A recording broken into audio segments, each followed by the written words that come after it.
Chilling tales for dark nights.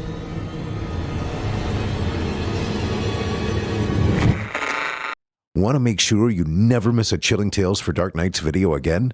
Be sure to subscribe and hit that bell to turn on notifications. I awoke to a knock on the door. I'd been out drinking the night before, had a few too many, and was sleeping it off. I turned over to face the clock, and its stark, red numbers read 8:19 a.m. I got out of bed slowly, wincing at the creaking in my lower back. The knock came again, and I shuffled down the hall, still wearing the clothes I passed out in the night before. It took a couple of fumbling tries, but I finally managed to undo the locks and open the door a few inches. A bright slice of sunlight pierced the gap, and I squinted with a groan. "Yeah," I said, my tongue sticking to the roof of my mouth.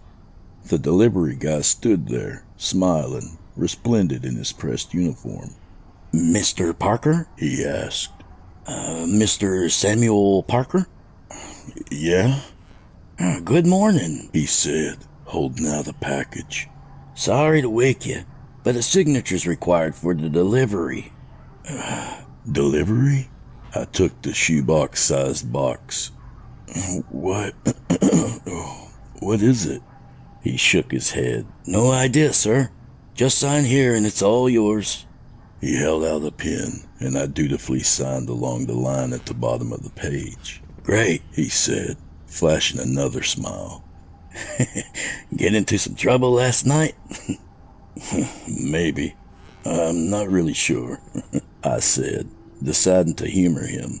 "Memory is kind of fuzzy at the moment." The delivery man laughed.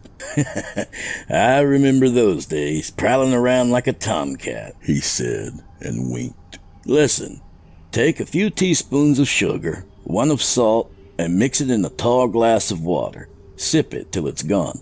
It'll make the rest of your day a whole lot better." "Thanks," I said. I appreciate that." "No problem at all," the delivery man said. "You wouldn't want your day to be ruined by some mistakes from last night, right?" I attempted a response, failed, and just waved instead. I closed the door against that hateful sunlight. Back in the kitchen, I mixed a drink in silence as I stared down at the box on the counter. It was wrapped in brown paper, held together by duct tape. All the delivery info was written out with a black marker in all capital letters. "Addressed his road," I read. Wherever the hell that is. I grabbed a knife from the butcher's block and slit the tape, then peeled away the paper to find a plain cardboard box. I lifted the lid. Inside was a framed photo, cushioned by a pile of shredded newspaper. It showed a couple standing at the altar, their arms around each other, the priest behind them smiling widely. Someone had scratched out each person's eyes, leaving white lacerations across their faces. What the fuck is this? I turned the frame around and unclipped the backing, searching for an answer. Written on the back of the photo were two names I didn't recognize, and a date from 15 years ago that had as little meaning to me as the names did. There was a message scrawled across the bottom. I don't know what it said, and even if I did, I would not tell you. It's not that it was in a different language. It was just... I'm not sure. It was a spiky script, like the readout of a heart monitor, dipping and ascending with each pen stroke. But I could still read it, and it hurt. The pain began building behind my eyes, completely overshadowing the headache from my hangover. The pressure peaked, and I staggered back, dropping the frame to the floor, where the glass shattered and the wood splintered.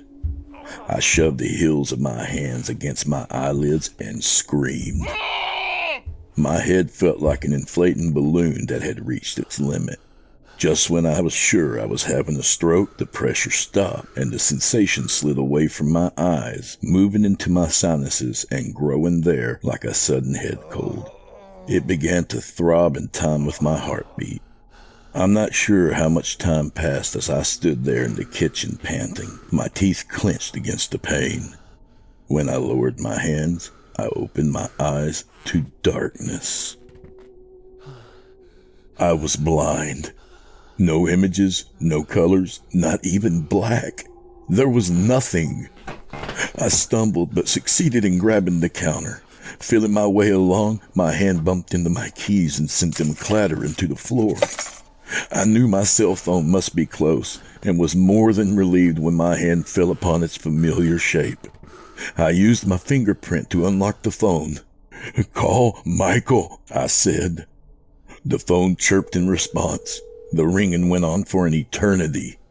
Finally, my brother answered. Sam, He laughed. what are you doing up before 9 on a Saturday? "Mike, listen. Something's happened. I'm hurt. And no, this is not a joke. What happened? Where are you? Still at home." Wait, why are you calling me instead of, a medical professional?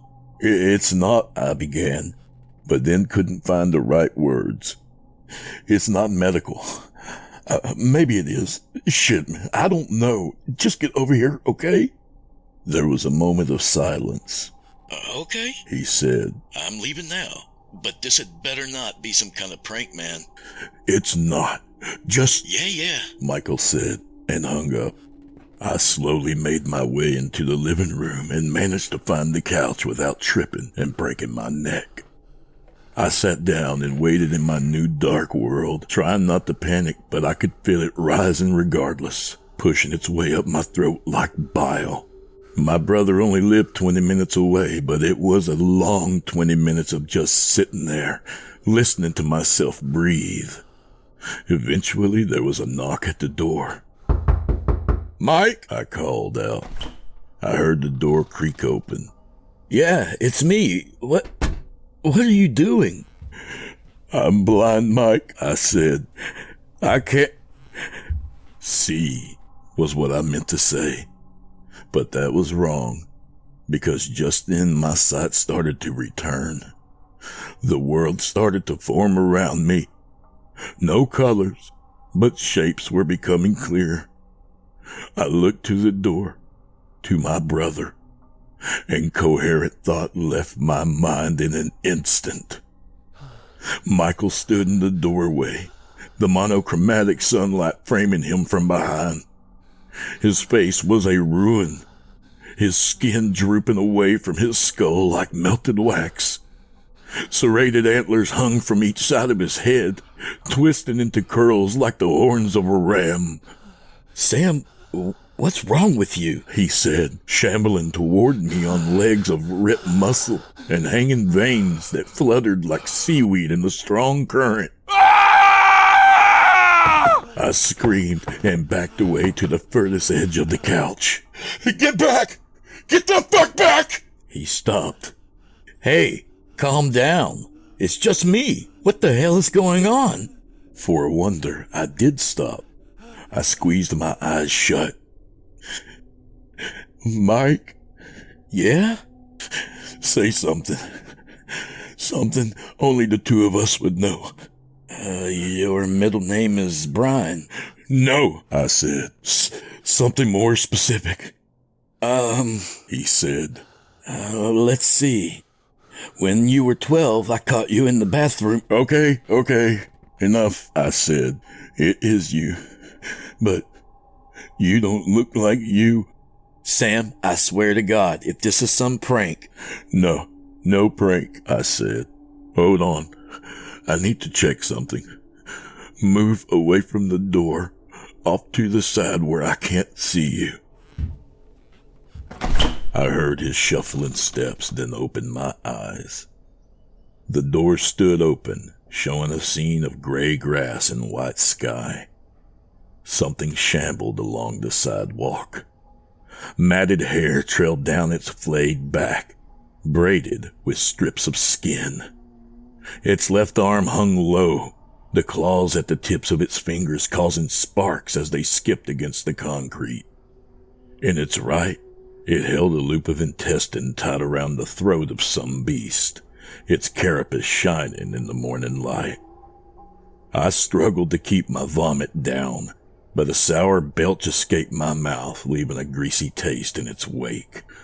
"Do you see that, Mike?" I said, pointing a shaking finger at the abomination outside. "Please tell me you see that?" "Yeah," he said. "one of your neighbors is walking their dog. So?" "No, it's," I said, then trailed off, unable to explain. I felt Michael grab my arm. "Come on, back to the couch," he said, leading me away from the door. I heard him close it, then felt his weight settle beside me as he sat down. "Okay," I said, "this is going to sound fucked up." I explained the events of the morning, keeping my eyes closed the entire time. When I finished, I heard Michael walk into the kitchen and the sounds of him inspecting the box. "Who delivered this?" I honestly didn't pay attention. I'm exhausted and hungover. "Figures," he said. "And who are—" "Don't look at that!" I cried, remembering the picture. "I didn't look at the back. Chill out." I slumped against the back of the couch, relieved. "So," he said, "some mystery company delivered a mysterious package containing a mysterious photo that made you go blind."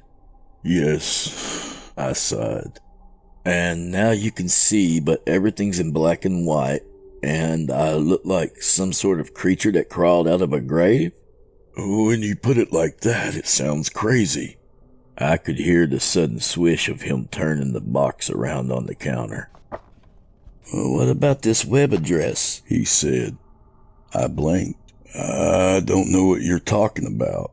"On the bottom, after the return address, there's a URL. Looks like random characters. I've seen something like this before." "Well, what is it?" I could hear the pleading in my voice and hated it. "Can it help?" "Hold on," he said. "I need to check it out." There was the unmistakable sound of a zipper being unzipped. "What are you doing?" "Getting my laptop out," he said. "You're lucky I'm on call for work this weekend. Otherwise, I'd have left it at home." "Is there a need for emergency virus protection updates on the weekends?" I quipped. I didn't have to see his expression to know what it was. "There's a lot more to IT security than viruses, dick." The sound of typing punctuated the silent pauses. "You could have just used my tablet," I said. "No, I couldn't. You need a special kind of browser for staying anonymous." "Makes sense," I said, though it didn't, but I couldn't think about it then. "This isn't just a regular site that you can pull up on Google," he said. "It's on the dark web. A whole network of sites that aren't indexed by search engines, and they're only accessible by certain browsers if you want to remain anonymous, which is kind of the whole point. You can only find what you need if you know what you're looking for, or in certain situations by invitation only." "What kind of situations?" I asked, uncertain if I even wanted to know. "The highly illegal kind. Drugs, usually, and worse." "Worse? What, hitmen for hire? Government secrets?" "Worse," Michael said flatly. I let that last one slide, certain this time that I didn't want to know. "So you're going to, what, hack into the site?" His laugh made me feel stupid immediately. "Hack? No. This address is probably passed from an individual, given access to specifically chosen people." "Like me?" "Maybe," he said. "Let's find out." More clacking and keystrokes. "Okay, I'm at the site," he said. "It's very basic, but I need a pin to get inside." My alcohol-addled brain decided to start working. "How many digits?" 8. "This picture," I said. "The date on the back, that's gotta be it." "That seems a little too obvious," he said. I nodded. "Exactly." You said these things are sometimes invitation only. Someone meant for me to see the address. Why not the pin? Grab the photo. I listened as he walked into the kitchen, crunching over the broken glass. A moment later, I could feel him pressing the photo into my hand. Thanks, I said. Now step back. No offense, but I don't want to risk looking at you again. None taken, he said. I opened my eyes, bracing for the worst, but nothing had changed. Everything was as colorless as an old 1950s sitcom. Okay, here. I read off the numbers. We're in, he said. I can't believe you were right. Thanks a lot. It's a video feed, he said. Just a room. Some covered furniture. That's about it. I need to see, I said. Come sit beside me. Just let me do the driving so I don't see you. I closed my eyes as he passed me, then felt the weight of the laptop as he positioned it on top of my thighs. I opened my eyes. It was as he had described it, a nearly featureless room, until the door opened. A man walked out, dressed in a t-shirt and jeans. That's him, I cried. That's the delivery guy. Hello, Sam, the man said. I gotta say, I'm kind of surprised to see you this early. I thought it would take you longer to figure it out. But I see you had some help. Michael quickly reached out and covered the webcam embedded in the top of the monitor. I barely suppressed a cry at the sight of his scabbed and twisted fingers. It's okay, the man said with a laugh. I don't need to see you. I just need you to see this. He grabbed one of the furniture covers and pulled it away with a flourish, like a stage magician performing a trick. And there was Sadie, sitting in a chair, gagged and bound. Who the hell is that? Michael whispered. Go ahead, the man said. Tell him. Her name is Sadie, I said thickly, my mouth feeling like it was stuffed with cotton. She's the woman I've been seeing lately. Seeing? the man said. Is that what you call it? I said nothing. Now, the way I see it, the man said, striding over to Sadie. The only reason you're not strapped to this chair is that you didn't know. Know what? I cried. What is this about? That she was married. That we, he gestured to Sadie, are married. 15 years next month. I'm sorry, I said, and I meant it. Listen, I honestly had no idea. That's why I'm letting you live, he said, reaching behind the chair. He raised a knife in front of his face, studying it. But, unfortunately for her, she knew better. I shook my head, tears starting to blur my vision. Please don't hurt her, okay? People make mistakes. I'm sure we can talk. I will hurt her, he said. And you're going to watch. Or you can keep seeing the world with no color, and everyone you care about will be a monster in your eyes, like she now is in mine. Sadie's cries were muffled by the gag. A cornered animal, her eyes wild and bright with tears. I can't, I sobbed. I can't watch this. It's up to you, he said. Watch what I do to her, and tomorrow you'll receive a letter with a special message just for you. Read it, and you'll be back to normal. Your choice, Sam.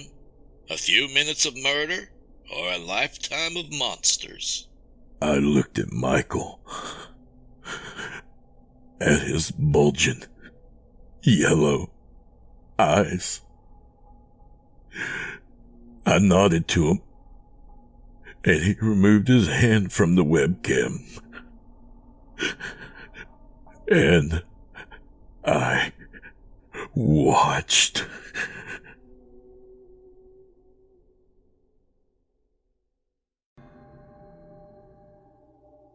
My name is Major Kensing Colby. On December 2nd, 2056, I set out alone from the German space station Air Guys in a gray-class single-seat locator, headed toward the Bessarabia sector to complete a brief recovery mission on Teltron.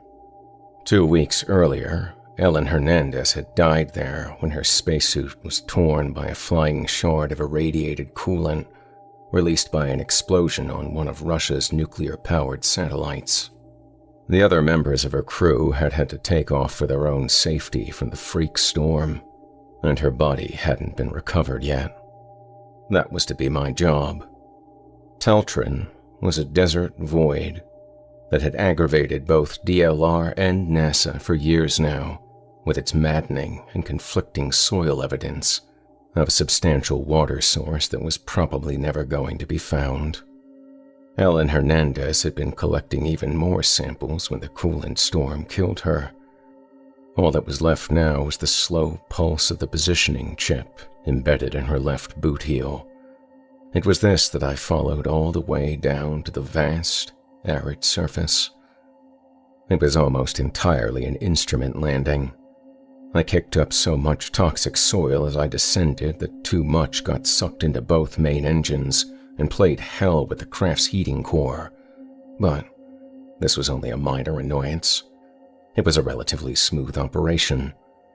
When I was firmly down, I revved up the beacon lights and napped for the 10 minutes they took to gain full power, turning each one on to flood the surrounding square mile with pale, sickly illumination produced an impressively loud series of metallic clanking sounds inside the craft, 12 in all. Then, there was just the depressing silence that cloaked Teltron and everything else out in the deep reaches of space. Teltron's atmosphere of nitrogen, argon, and belclarium discolored the white light of the beacons into a muddy, rusty red. I saw a flat, empty plane through the forward window, same to the rear. But I had calculated my position quite well, and on Monitor 8 I could see a good, clean image of the area around the craft. Ellen Hernandez's body was there, face up on the plane. The image was so clear I could see where her suit and her body had been torn, right at her waist, on the left side. A big tear too, bloody. The shard of coolant that had done it might have been traveling at 200 miles per hour, or more. I saw no actual coolant debris anywhere. It was long gone by now, well past Eldrinda probably. I had a full 20 hours or so before the atmosphere began to freeze the ignition seams inside the engines, so I took the time to eat something before I headed out. After that, I began the process of donning and securing my suit and prepping the cart that would carry Hernandez back to the craft. It was not quite noon, air gaze time, when I checked in with the station and then went through the unlock sequence and opened the hatch to allow me onto the surface of Teltron. Never before had I been completely alone on a mess such as this, though I had been trained for it. The silence and the darkness could be psychologically damaging if you weren't prepared for it. Human beings are not wired to be plunged into such isolation.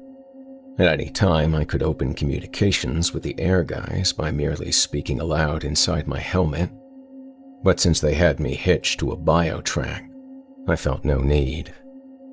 The cart followed me as I stepped onto the planet's thin soil and into that bath of red light. It was only a 5-minute walk to the body. The fact that I had not known Ellen Hernandez saved me from the furor of emotion that had stricken a few of my colleagues up on the air guys. To me, she was just an errand. When I reached her, I crouched down and removed the tracker from her boot so Ron Railsberg could look at the data and maybe learn a tiny bit more about how quickly she died. I could see one side of her face through her faceplate. Her left eye was open. I looked away, off at the incredibly tiny pinpricks of stars. I had never actually touched a corpse before. I was about to start adjusting the card to automatically scoop her up when one of the beacon lights died, not unexpectedly. changing the nature of the glow around me ever so subtly. But that was enough to plunge that feeling into me like an ice pick. That feeling of being impossibly far from any living presence, and less than a speck of helpless breath and being. It was like waking up in a coffin, and it only lasted an instant before up went the mental wall that blocked out the scary reality of the moment. I wasn't about to freeze up or panic like some did during the sensory deprivation tests back at Langley. I noticed something in the distance, at the very, very edge of the beacon's light's reach, the point where that red glow dissolved into nothingness. At first, it looked to me like the edge of a rock formation, an anomaly on the otherwise blank landscape. We knew that such formations were fairly common. The unusual shape of some of them was what gave some of us hope of a water source. But as my vision adjusted, I realized it was not a rock formation. Not at all. I walked past the corpse toward the place where the light faded to black. I stopped 20 yards later and just stood and stared.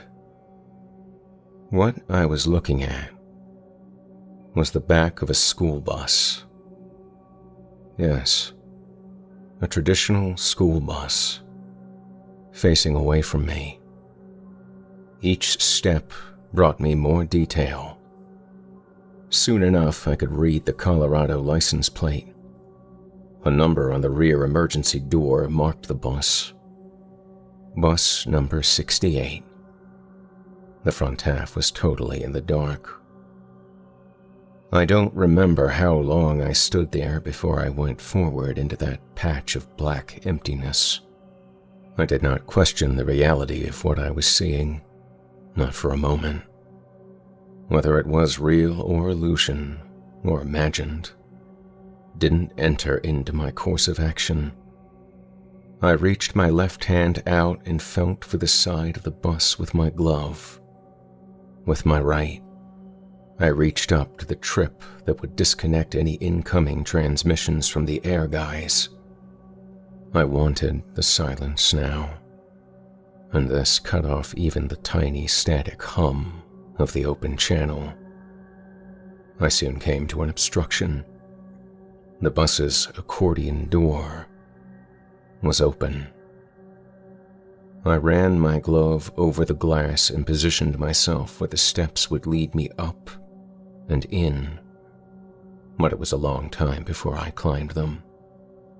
You see, never before had the door been open. Not 12 years ago, when the bus had first appeared to me in my hometown of St. Augustine, and not 4 when I'd followed it at 2 in the morning to an open field, after it had actually passed me on Bailey Ridge Road, 70 miles outside Denver. My will to approach it as it sat in the field had failed me badly that night, bad enough to send me to the closest bar I could find where I drank myself into oblivion. The open door told me this would be the end of it. They finally wanted me aboard, and I was obliged to obey. I had just enough willpower to look back toward my craft once more, and even if I'd had the strength to go towards it, I couldn't anyway. Because Ellen Hernandez was now standing on the spot where she'd lain, standing there as if to keep me from going back. She had removed her helmet. The Belclarium had sucked all of the moisture from her flesh, so her face, what I could see of it at that distance, looked cracked all over, and her eyes had vanished into their sockets. Most of her hair had fallen out. Her legs were covered in blood. It was an effort in that atmosphere just to lift each leg high enough to maneuver into the tight space at the bus's entry point. The bulk of my suit brushed on what felt like handrails on either side of me. So dark was it that I would not have been able to see them had I pressed my face to them.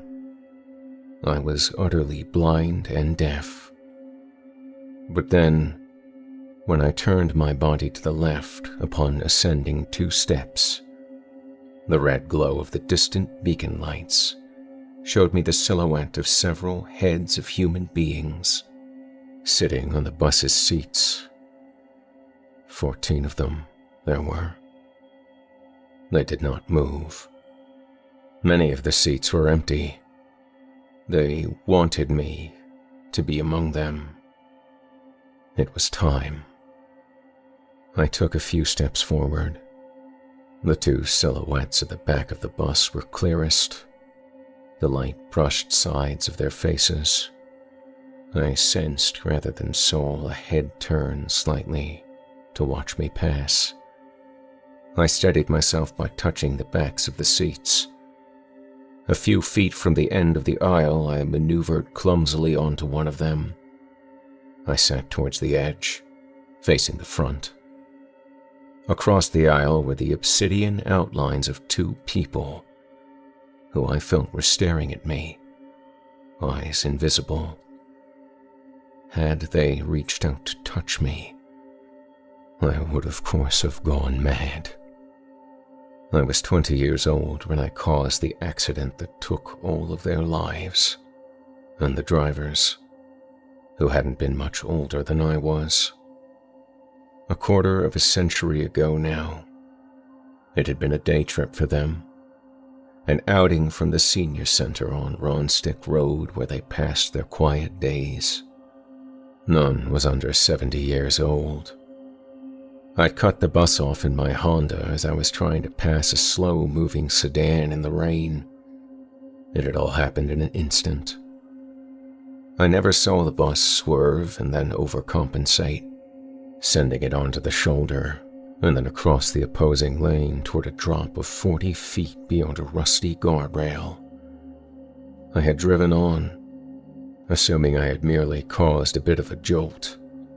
It was only later that I learned what had become of them. Their day trip to Lake Edmund had been the last of their lives.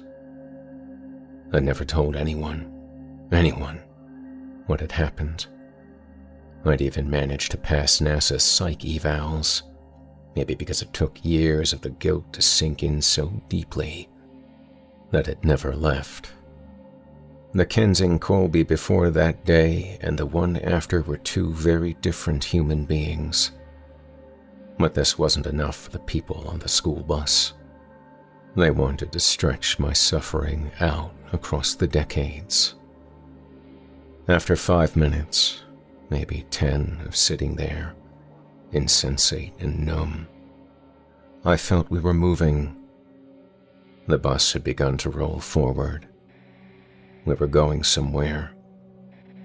I closed my eyes and leaned back against my seat.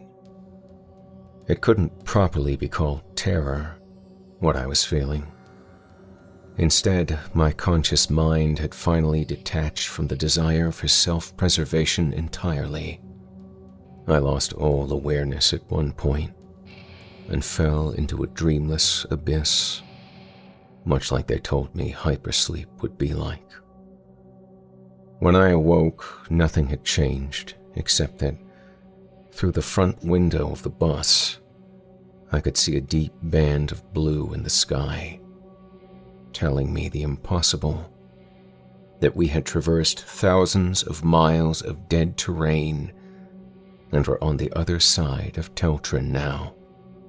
That vast blue band brought out the silhouette of those sitting in front of me, as well as the driver, who kept both hands assuredly on the wheel as we rolled forward at 15 or 20 miles per hour. Time spun out. Once every few hours, we went past a rock formation, a strange slope that broke up the void. At its brightest, the blue band brought enough light into the bus that I could see my gloves. And finally, Some small details of the faces of the old couple sitting across the aisle from me. Their eyes were riveted directly forward, their haggard faces without expression or expectation. And so we drove, and drive even now, ceaselessly, across Teltron. I suppose time has never actually moved, and no one will be coming down from the air guys to rescue me. Ever. Sometimes the total darkness returns completely for what feels like days at a time. Sometimes the light is there. I see new features in the landscape through the windows. But while the scientists of the air guys still have a dim hope of finding a water source here, those on the bus will never find the one they saw 26 years ago. Twice the bus has stopped entirely, and I could just make out the driver poring over a road map, as if he had lost his way, perhaps growing more and more frustrated about Lake Edmund's whereabouts, not understanding why reaching it is impossible. I intend to meet my fate honorably and have no intention of ever rising from my seat. I'll wait for as long as it takes for some final act to kill me mercifully, or at least give me a glimpse of a future beyond space, time, and torment.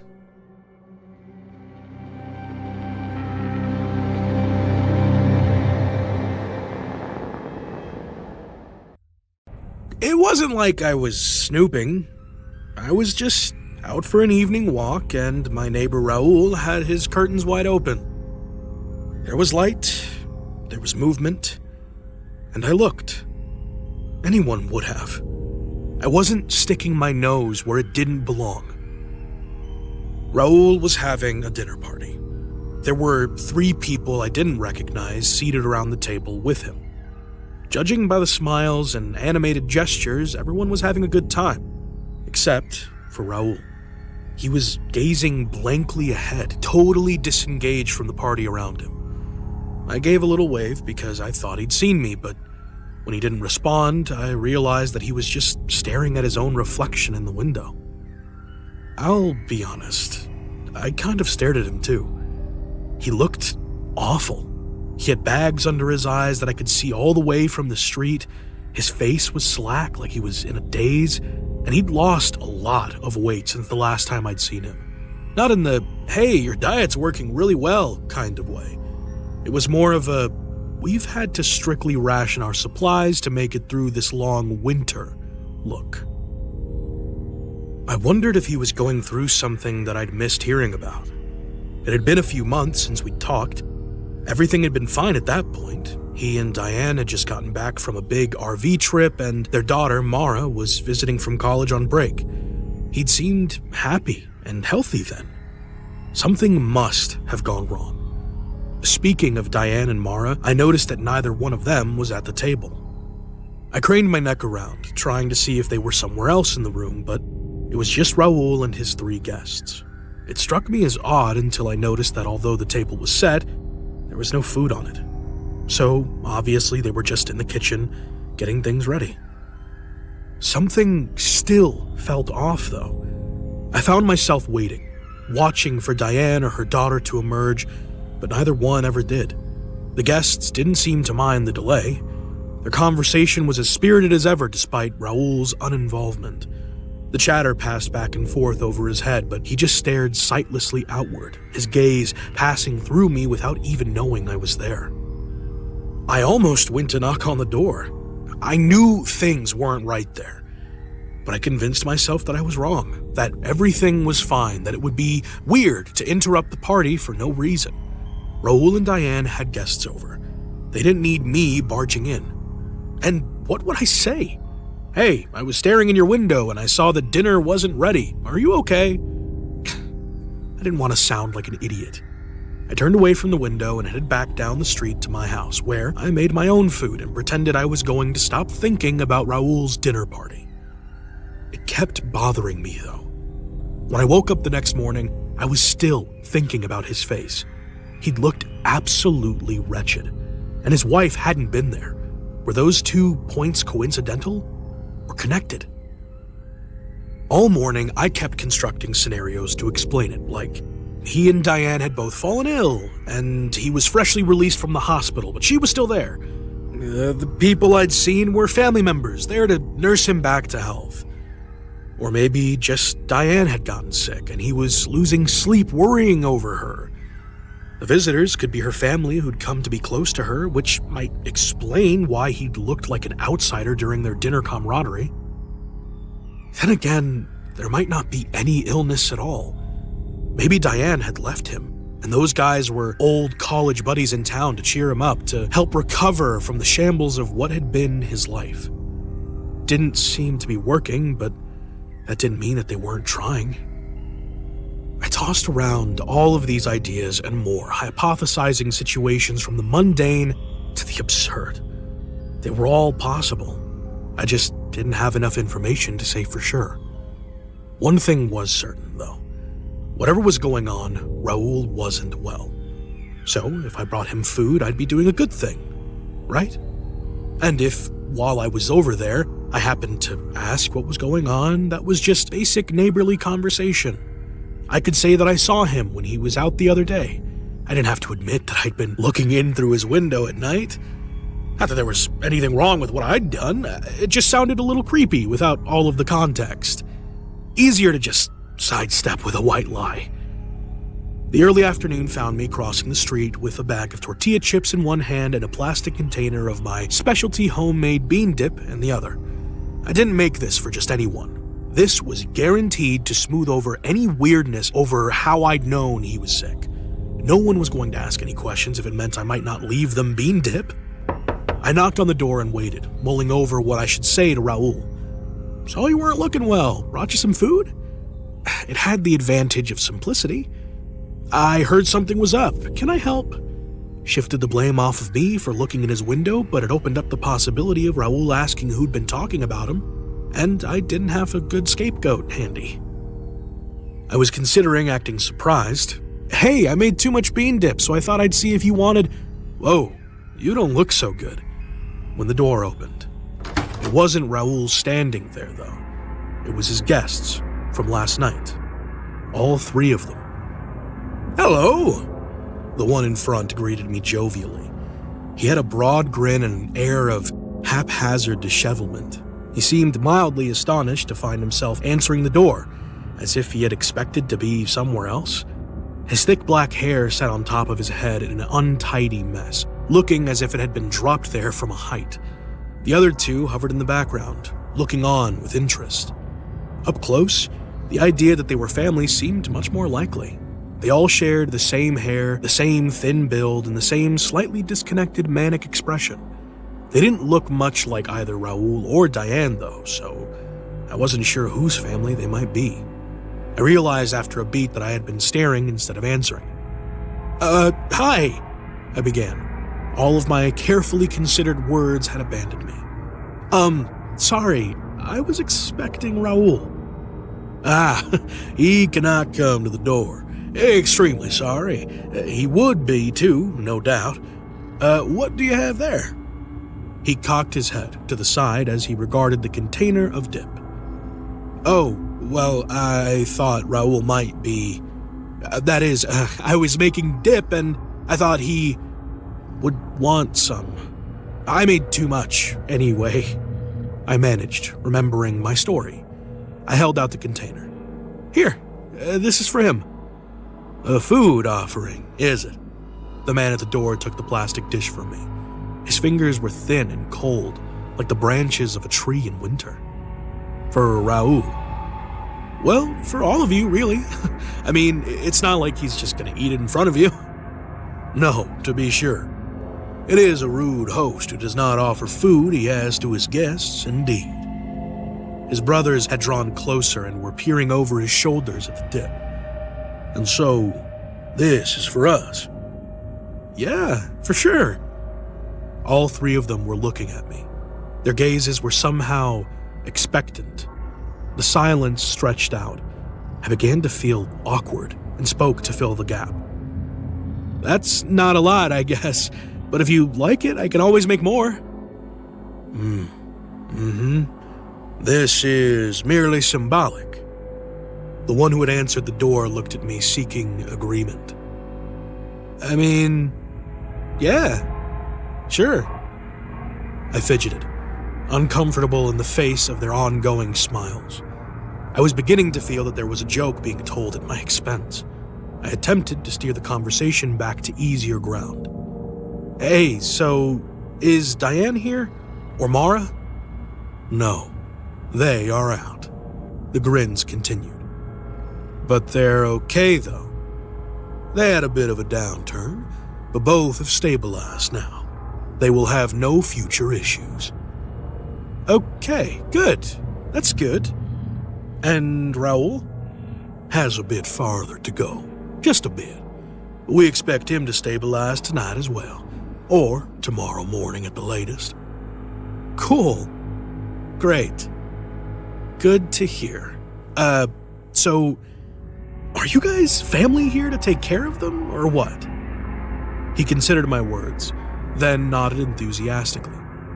We are a family, yes, and we are here to take care of them. Okay. Awesome. Tell Raoul I said hi, yeah? And I hope he feels better soon. We will, yes. Thank you for your offering. Yeah, absolutely. It was nothing. It was so much more than that. Still, their grins persisted. If anything, they were wider than they had been at the start of the conversation. It was getting downright creepy. I decided to bail. Listen, I gotta run.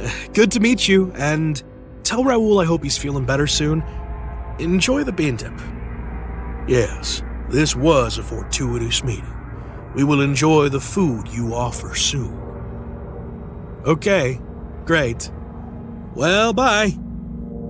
I gave a gesture that was halfway between a wave and a salute, then turned away, feeling stupid without quite being sure why. Just as I heard the door close behind me, I realized that I still had the bag of chips in my hand. I almost took it back home. Raoul's family was strange, and I didn't really want to prolong my interaction with them. But what kind of maniac would bring someone bean dip and no chips to eat it with? Besides, they'd seen me with the chips. I didn't want to give the weirdos any room to think that I was the weird one. It felt like losing a game I didn't know I'd been playing. I took a deep breath, walked back up the steps, and knocked on the door. It was opened promptly this time. All three men were in positions so similar that I wasn't sure that any of them had moved. The container of dip was gone, though, so they must have gone somewhere to put it down, at least. "Hello," said the lead one again, just as jolly as before. "You are back." "Yeah, sorry, I forgot to give you the chips to go with the dip." "Aha," he said, taking the bag from me. He turned it over, examining the package. "A bounty." I couldn't tell if his comment was sarcastic or not. His face was still all smiles, and his tone was totally unreadable. I felt a little defensive. I just didn't know if you had chips around or not. "No, none," he assured me. "There is surprisingly little food in the house, I fear." "Well, hey, like I said, I've got plenty of bean dip if you don't have time to get to the store." "Twice offered. Our thanks indeed. You are splendid." I was pretty sure no one had ever called me splendid before. Thanks. Well, like I said, I've got to go. Thanks for taking care of Raoul and his family." "It is our pleasure." This time, I successfully made my escape. I hurried back to my house, absurdly afraid that if I loitered outside for too long, they would call me back. I wasn't even really clear on what had been so uncomfortable about the conversation, except for everything. The one who talked had been perfectly nice. The two in the back hadn't said or done anything wrong, other than smile too much. Yet, my heart was racing, like I just had a near-death experience, and my skin felt strangely numb. Raoul's family was more than weird. Something about them was flat out wrong. I skipped my walk that night. I didn't want to run into one of them outside or accidentally catch their eye through the window somehow. I stayed inside, watched TV, and ate bean dip until I was too stuffed to remember the creepy feel of his fingers on my hands. It took a lot to get there, but I was determined. All was well until the evening of the next day. I was just starting to think about dinner when there was a knock at the door. I opened it without thinking, assuming it was a package or something, but then froze when I saw it was the three brothers. The same one, the spokesman, was in front again. "Hello," he began. I had the unsettling feeling that if I were to play this greeting back over the other times we had met, it would match up exactly. There was no variance in his timing, pitch, or cadence whatsoever. "Hey, how was the bean dip?" "Regrettably spoiled." He held out the container. "What?" I accepted the dip, legitimately taken aback. I just made it fresh. It couldn't possibly have... Ooh! I made the mistake of opening the lid. A thick, rancid smell oozed over my hands. I nearly dropped the container in my haste to seal it again.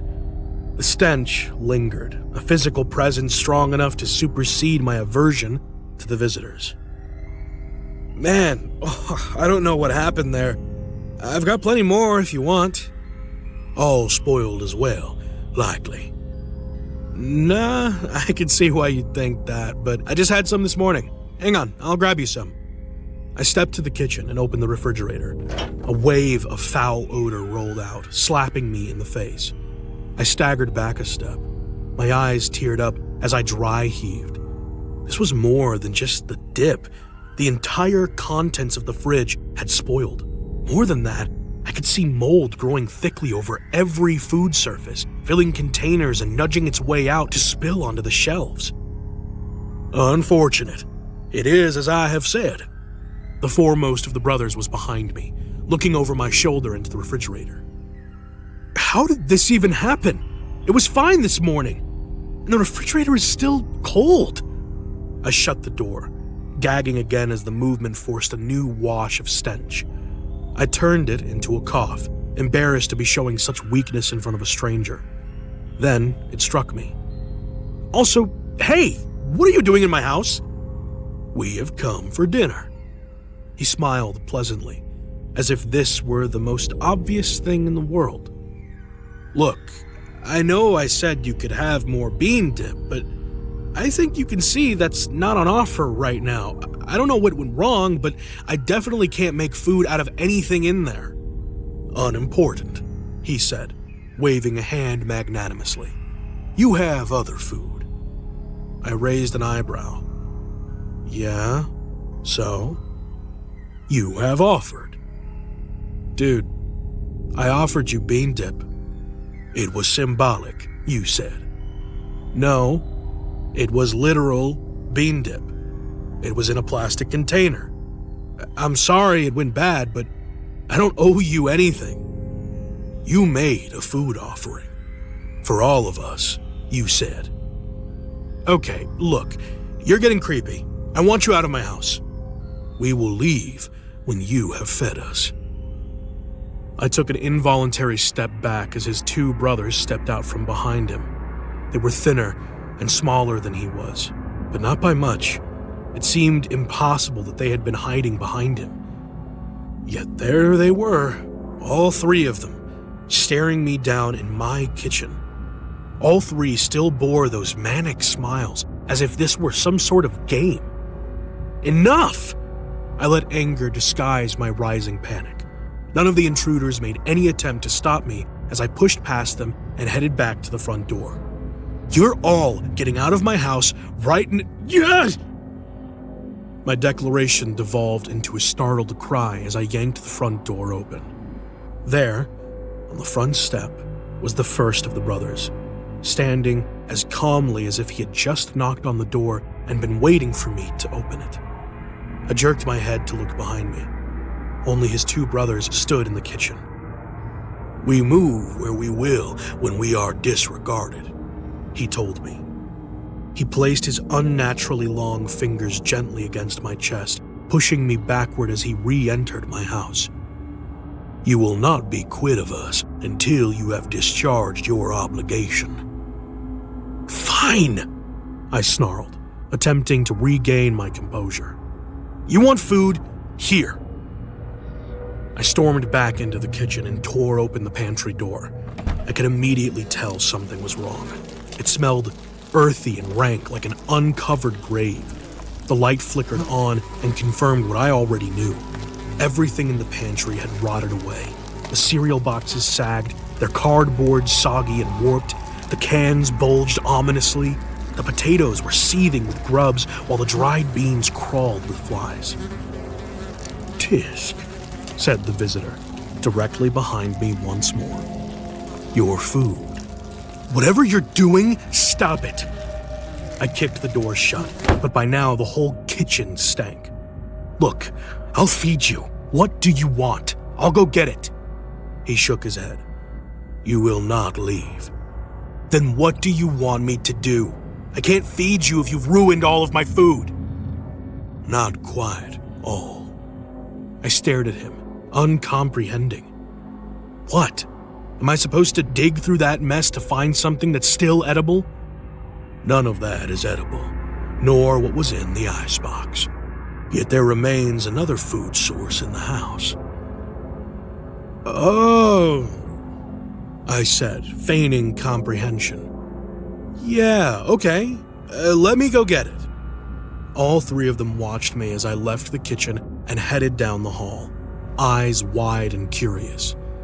My phone was charging in the bedroom. It would only take a moment to call the police. I just needed a second of freedom. I did not bother closing the door. I thought it might arouse suspicion. I simply picked up the phone and, keeping my eyes on the door, began to dial. I had gotten only as far as 9-1 when the phone was torn from my hand with superhuman strength and speed. The charging cable was dragged across my hand with enough force to rip the skin.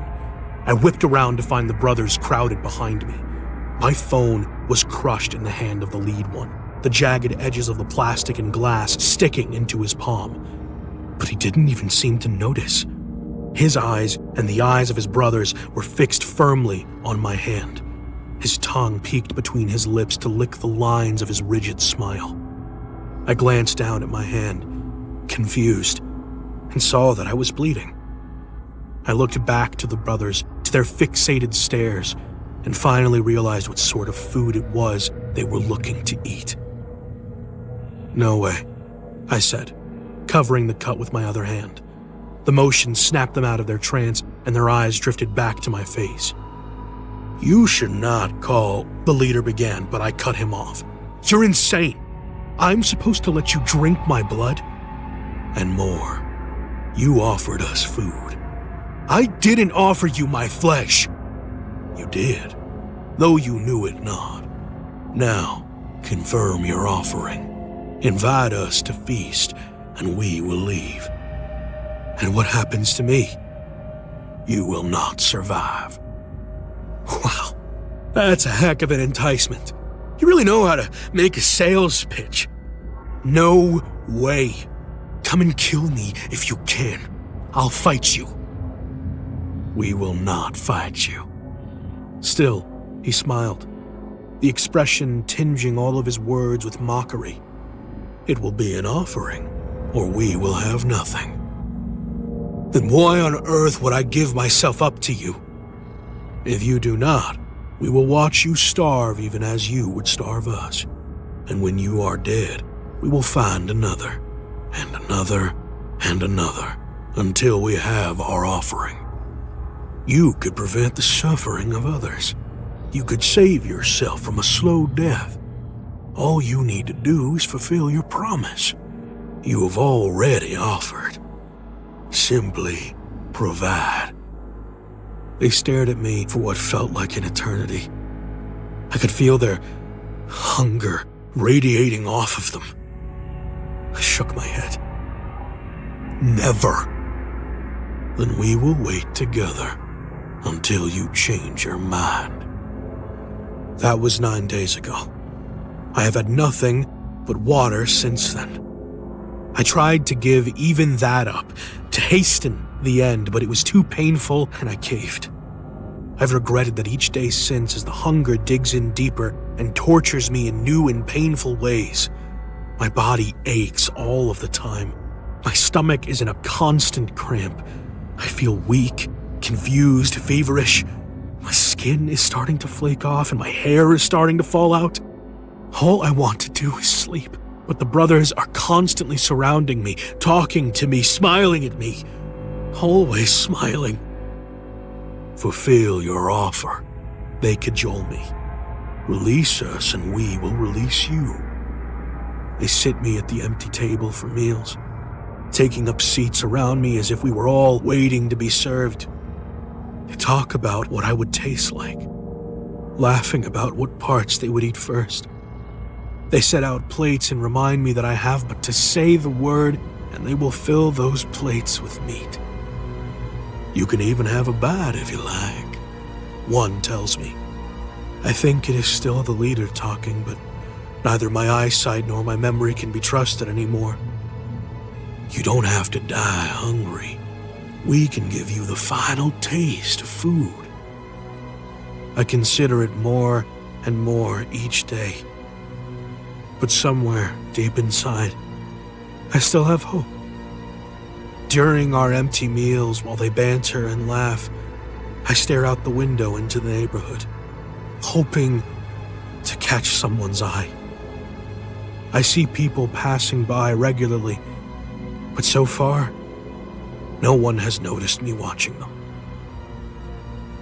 There's still a chance, though. There's still time. I was too late for Raoul. But someone may not be too late to save me.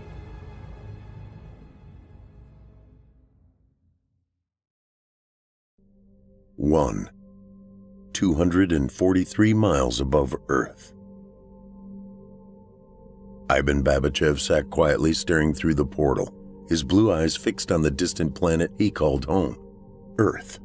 His communication laptop sat blinking on the small desk next to his liquid-locked drinking cup of what I imagined was his usual black tea. There was no odor to hint at this because it wasn't possible to drink from an open cup. I had learned what his favorite drink was through conversations and watching him prepare his morning provision. Ivan's gaze appeared empty from the vantage point where I sat. I sensed he held some serious thoughts within, contemplations I surmised he was wrestling with. I understood why completely. The first 6 months aboard Project Worldview, PWV, which was a collective attempt to grow relationships with countries who struggled to find common ground and had been very difficult to overcome. Floating just over 200 miles above the world that we had all grown up in still seemed an impossibility. Yet, here we were. The world had become filled with troubles of overpopulation, political differences, and destruction through pollution. It seemed by recent weather catastrophes that maybe Mother Earth was revolting against us. Our different countries' quarrels had once seemed on the verge of being overcome, were now, of late, deteriorating once more. Like a yo-yo, up and down, or a pendulum swinging back and forth, each day's social temperature was now as predictable as a young teenage girl's mood. Up here, each of the 3 different countries' representatives' moods were not so tightly wound, it seemed. Major economic problems, along with battles over oil and other limited commodities, were now pulling the main powers back apart, choosing instead to isolate themselves in attempts to self-preserve. PWV had been a last-ditch effort that had more than likely been too tall an order and much too late a start to harness the achievements and goals that were hoped for. After all, we were only the 3rd scientist/astronaut teams arrived and settled to be sent so far. The United States, Russia, and the representatives of the Middle East, 2 each, 1 man along with 1 woman from each region with room for 8 more. China was set to follow right behind the Middle East team, but then their troops began moving into Afghanistan, the oil fields once again being targeted. Now the 6 of us felt marooned from our homelands below. Efforts for either returning us or delivering new crews being sent were placed on hold. Tensions grew from the expected effects of close living quarters now as we were collectively wondering what would become of this floating shared retreat, with our counterparts disagreeing in most all ideals. In the beginning, I had wondered how I myself would react to the change in atmosphere and how all the different forms of everyday living would affect me. Lack of gravity, restroom challenges, eating, even movement in general, was a harsh deviation from what we were used to on Earth. Throw in the mix of people from other countries that have stark differences in religion, politics, etiquette, you name it, it of course could very easily cause, well, a living hell. Let alone the different sexes housed in such tight quarters, i.e. hormones and estrogen and testosterone. Ivan and I were able to become friendly, finally. It was a forced intention on both of our parts, I'm sure, but we now spoke openly and kidded around with each other without leading to fisticuffs. Violence of any kind was not tolerated on PWV. We were basically on display for the world to see as cameras ran 24/7. We were expected to show how we could and should get along to work out these global challenges we were all faced with back on Earth. Talks convening back home had not been going well. Up here looking down on them, well, we were excelling right now. We all had been dreading China boarding the project, but we would see it through, when and if they should arrive. They were the latest aggressors with intentions being very secretive, pulling out of world peace talks and breaking bilateral agreements. Soon, the UK, North Vietnam, Korea, and Canada were scheduled to arrive on board. Now, though, everything was on hold. We hadn't even received the latest rations delivery. We weren't in any dire straits yet, but we were all beginning to ration things more carefully. I sat close enough to Ivan, I noticed the flash of worry across his face. I suspected it came from the day's communique from his superiors, the one that the flashing light gave away on his laptop. His look of seriousness displayed within his eyes sparked a worry that seemed deeper than usual. His counterpart, Elizaveta Agapov, sat behind him and to his left. Her eyes bounced between Ivan and me. My female counterpart, Lexi Towers, had intimated that Elizaveta was interested in me and had been asking questions about my state of relationship. I had laughed it off for weeks, but when we literally bumped into each other at the entrance into the personal quarters corridor, PQC, I'd realized Lexi had indeed been correct. 2. Spoken in Arabic. Tarek Badawi leaned into Fatima Farsi's ear and quietly spoke. "This place is the White Devil's nest, Fatima." He shook his head with disgust. "We should return to Amman as soon as possible, before we are drawn in too deep within the den of sin. Allah is very displeased by all of this." "Tarek, we must kill these demons and take their tongues as trophies before we return. Otherwise, would suggest our cowering defeat." "World peace? Bah!" Tarek's dark eyes reflected his disdain for being sent here in the first place. "Do we die here, or do we choose to die in our homeland? The end is on its set course as we speak. Tarek, we cannot sit and wait for such things to happen. We were chosen for a much more important reason than to just come here and watch from above like an albatross, like the carpet viper's venom. We must also kill from the inside out. Woman, do you truly stand here in my presence and presume to tell me what our purpose here is? You would be stoned for such arrogance if we were back home." Tarek's eyes narrowed as he lifted them upward. "Allah, one true God of all, how shall I admonish Fatima for showing such contempt and scorn towards me?" "Oh, Tarek, are you not aware of the changing world we now live in, up here in this community of sharing and love that we have entered?" Fatima guffawed. "All I would need to do is scream rape, and you would be crucified by any of the other infidels aboard, put out of the base and into space." She grinned coyly. Tarek's eyes tightened and instantly became hotter than red glowing branding irons. "You cannot live in two worlds at once, Fatima, enjoying Allah's way in one world and the devil's in the other. A woman's legs parted that distance opens her up for much deserved pain." And maybe the pain you imagine in your backward ways is actually pleasure in this new world we live in, amongst the lower creatures who live to gratify themselves with sins of carnal lust filled with sexual titillation, Fatima cackled. Your words of such heathenism are blasphemous against Allah, Fatima, and he will punish you for speaking to them so easily. Tarek pushed Fatima against the wall as he pushed his palm against his door entrance scanner, causing the door to slide open. We shall see how you handle a serpent of sin. The door to Tarek's personal quarters quietly slid to a close after throwing Fatima through. 3. Communication from Earth. I understand, Pavel. This is most unexpected. When will we cross into Ukraine? Yes, relations here have been adequate. How much time? Yes, I understand. We must claim final victory, Ivan. While my heart breaks for humanity, final dominion over our enemies is all we have left. This triumph of superiority has been laid upon your shoulders for our mother country. Yes, Pavel. Shall I inform Elizaveta of this vital knowledge? Can she be trusted to carry out this mission, or will her emotions rule and interfere? Elizaveta is loyal.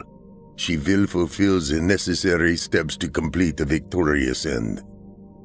Ivan, they must witness the destruction of their worlds. This is directly from the mouth of President Putin. He wants the dogs to see their world devastated before they die.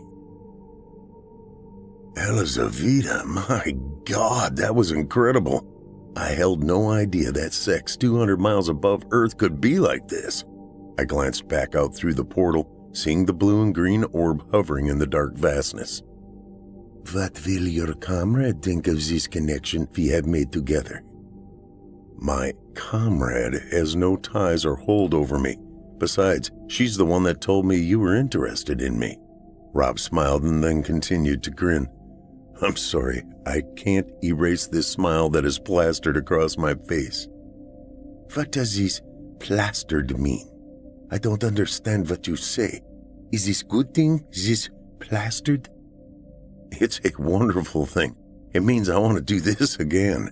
If I never make it back to Earth, I'll die a satisfied astronaut who rode a rocket 245 miles into space to make love to a beautiful Russian woman.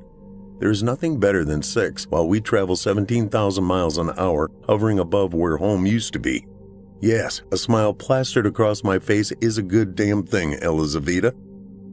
Well, I must admit, our two worlds colliding together are explosive. Her eyes suddenly teared and her mood sank.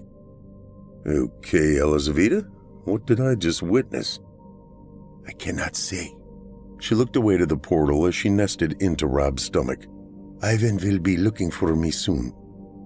You don't belong to Ivan, do you?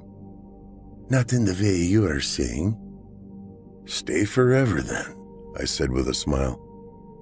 Elizaveta tore her gaze away from the portal and turned to face me. Forever may not be as long as we think, Rob. Where did this come from? I asked. A tear squeezed from each eye and rolled into the air, hovering in between their faces. I was told to say nothing.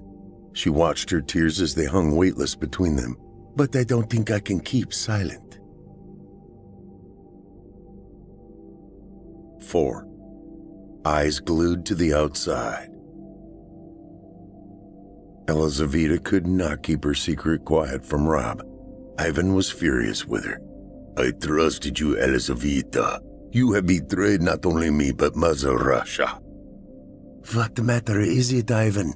Their world is going to be destroyed. Mother Russia is soon to be no more. This is what we are to have. This world and these other 4 will survive. She refused to lower her head in shame.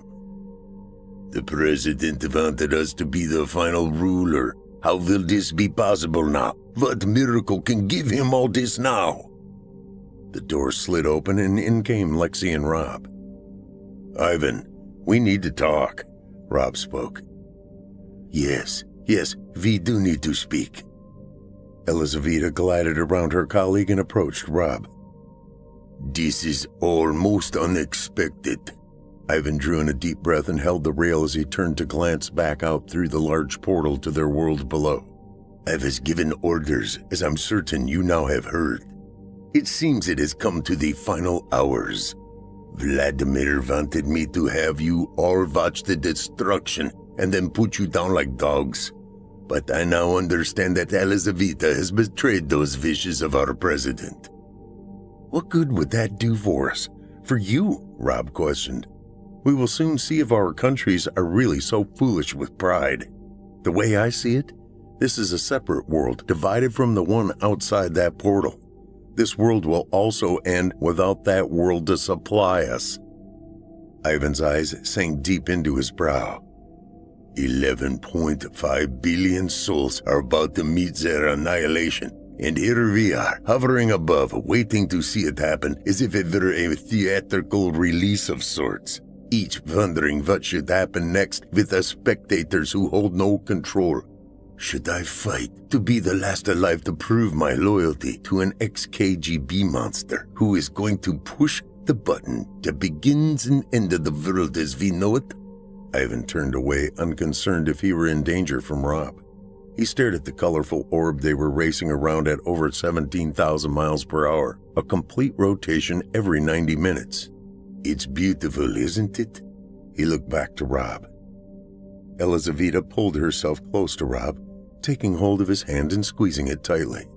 It seems we have been part of a great experiment which no one will know the results. Ivan laughed. Does the world down there even know what awaits them? He guffawed coldly. He looked into Elizaveta's eyes, then over to Lexi and back to Rob. I'm a scientist, a cosmonaut, not a murderer or a presidential puppet. There was a series of flashes that lit the inside of the space station. Ivan snapped his gaze back to the portal. Oh my God, he actually did it. Rob, Elizaveta, and Lexi quickly maneuvered to portals where they could view what was happening. A series of brilliant explosions lit the surface of the Earth from one side and then the other. The brilliant blue, white, tan, and green colors began blackening in growing circles of dark bleakness containing fiery oranges, reds, and yellows. All sounds in the room fell silent. Blinding white edges almost instantly appeared sporadically around the outer edge of the planet. The colors began to dull very quickly as the Earth's stratosphere quickly filled with tons of airborne soot. Within minutes, the earth tone colors were swallowed by black with only subdued flashes of oranges as bright yellowish whites broke through the darkness, leaving a round shadow underneath the planet as it slowly disintegrated. Their world as they once knew it was gone, almost instantly devoid of all life, and the four stood speechless. Sounds of sighs and heavy breaths filled the darkening room they four shared.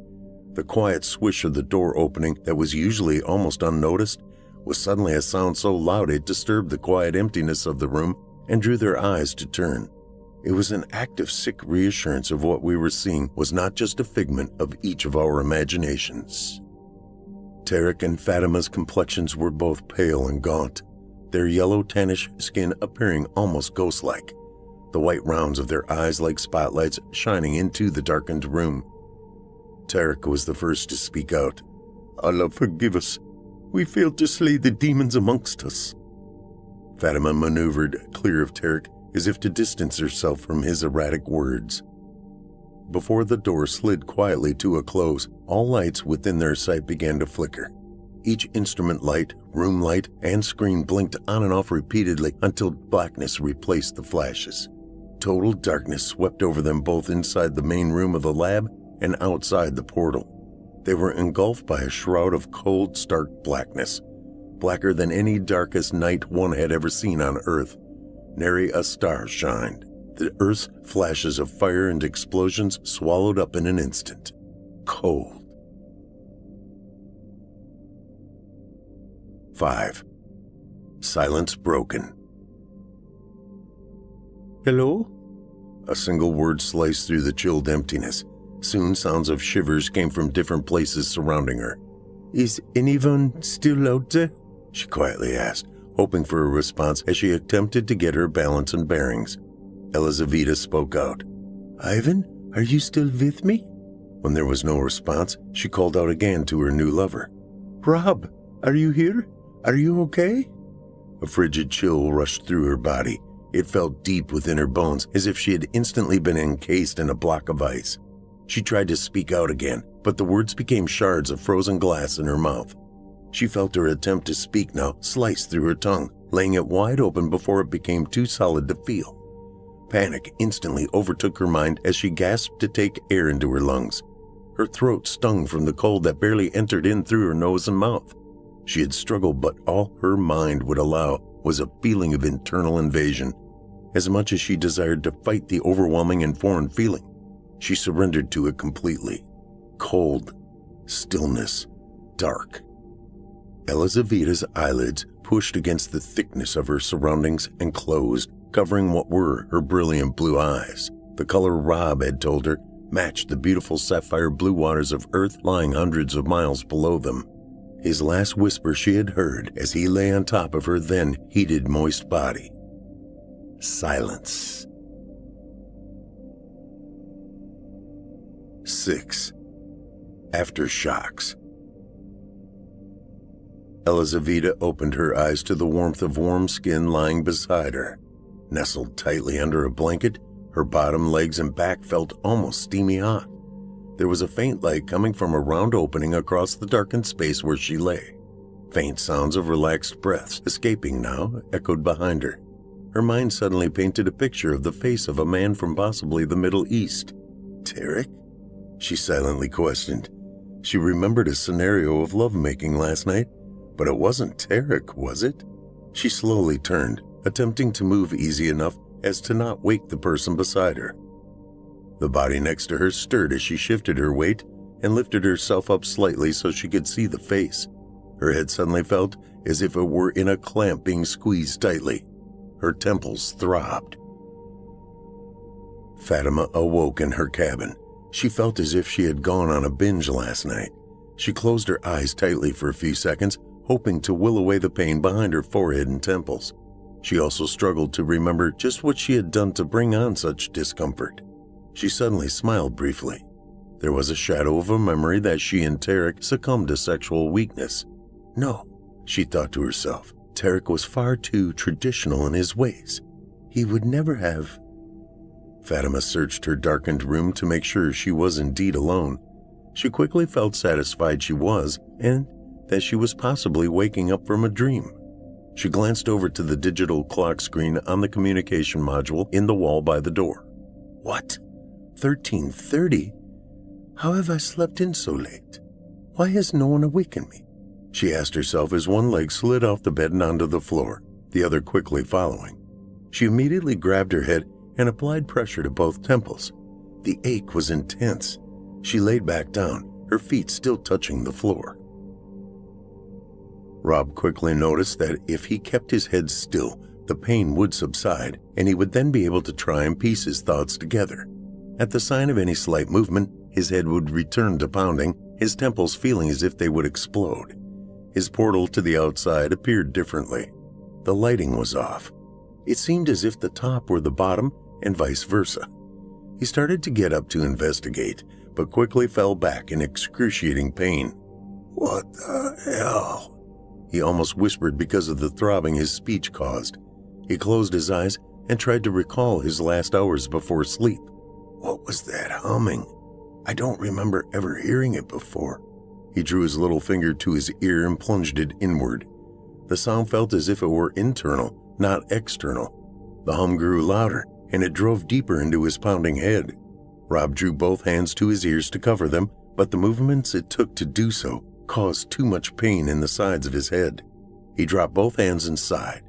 His thoughts began to shift before he succumbed to the need to close his eyes and lay completely still. 7. Ivan. Ivan soaked in the black mist that surrounded his body. It warmed him and stimulated his soul. He was clueless what was happening to him, but he felt very comfortable with the outcome that seemed to be building within. It was power and it was invigorating. It swallowed the fear and devastation he had just experienced as he watched Earth explode and melt before his eyes. The choreography of the different huge explosions scattered across the sphere were as mesmerizing to witness as watching a famous painter work the oils across a canvas.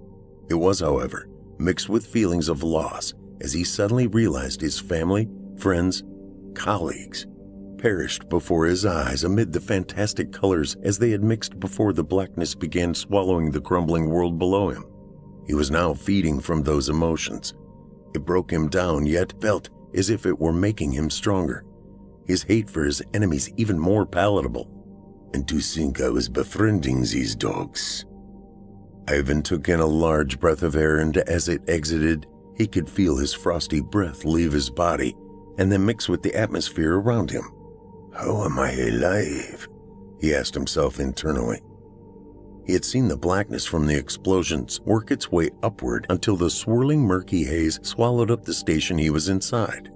Just after they were engulfed, the power to their home in space began to fail, shutting down computers and life support systems.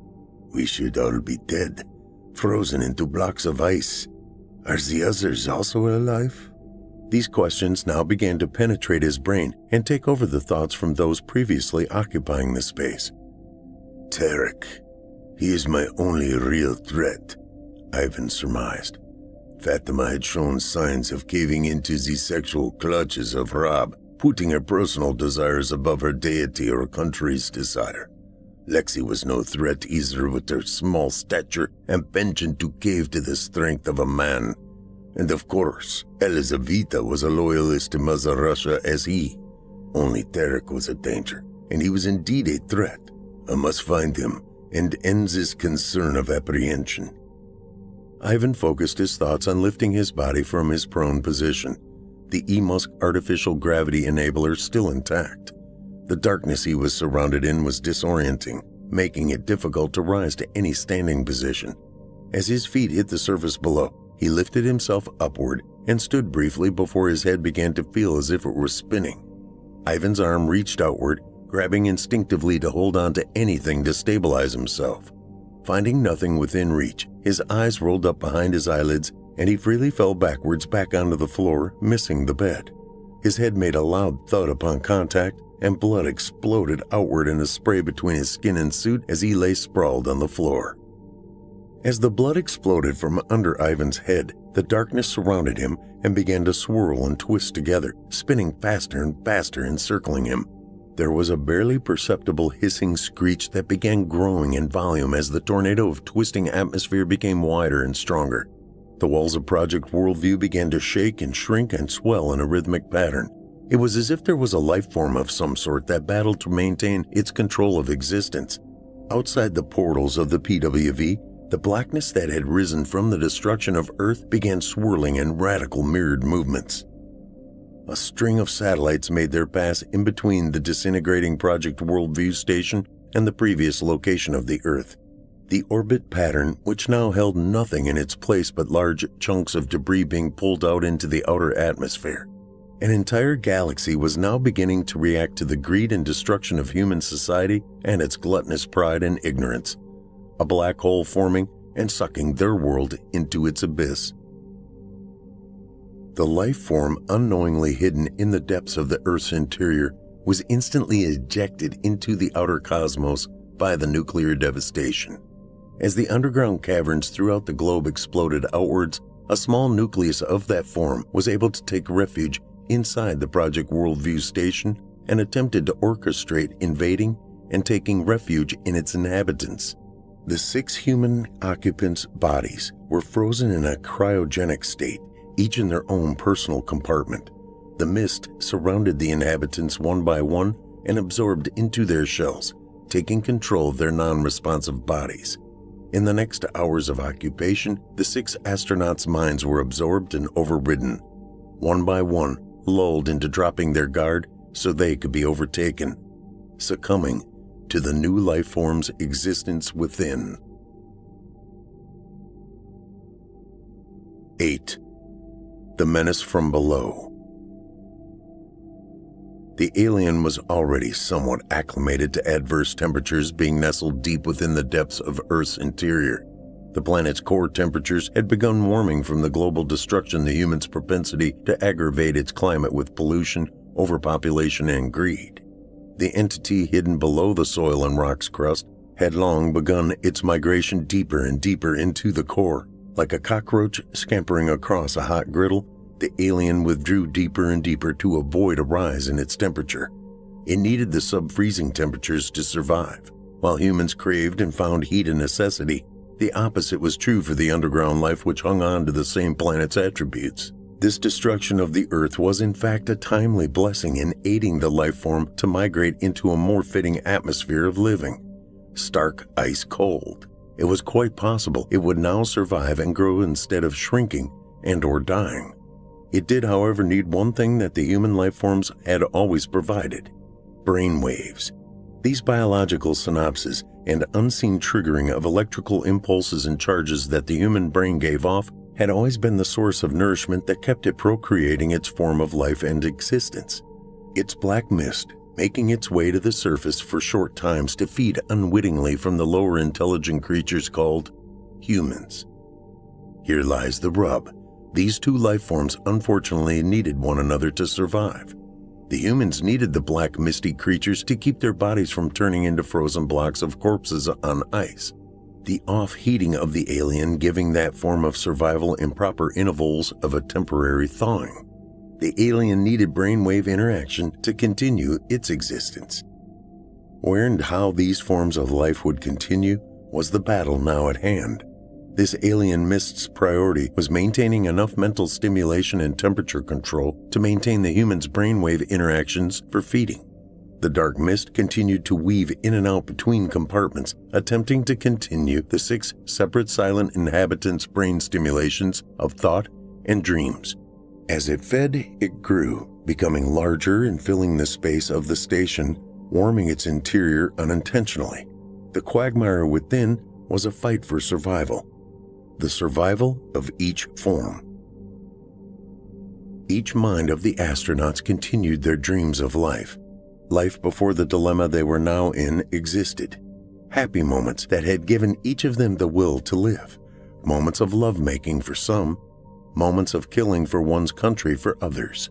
Held captive in their mental bliss, not knowing they were feeding the only thing that kept them alive. For the moment. Struggle continued. One life form felt nothing of the turmoil it was indeed enduring, while the other fed from thoughts emitting within their internal mechanism. Its growth slowly choking it from its quiddity. Survival of the dark mist appeared to be short-lived, which would in turn erase humanity from the galaxy. Total extinction for all involved. The death of life, and no one or nothing to witness its exit. 9. Part of a plan or happenstance. Moving at 25 kilometers per second was an asteroid.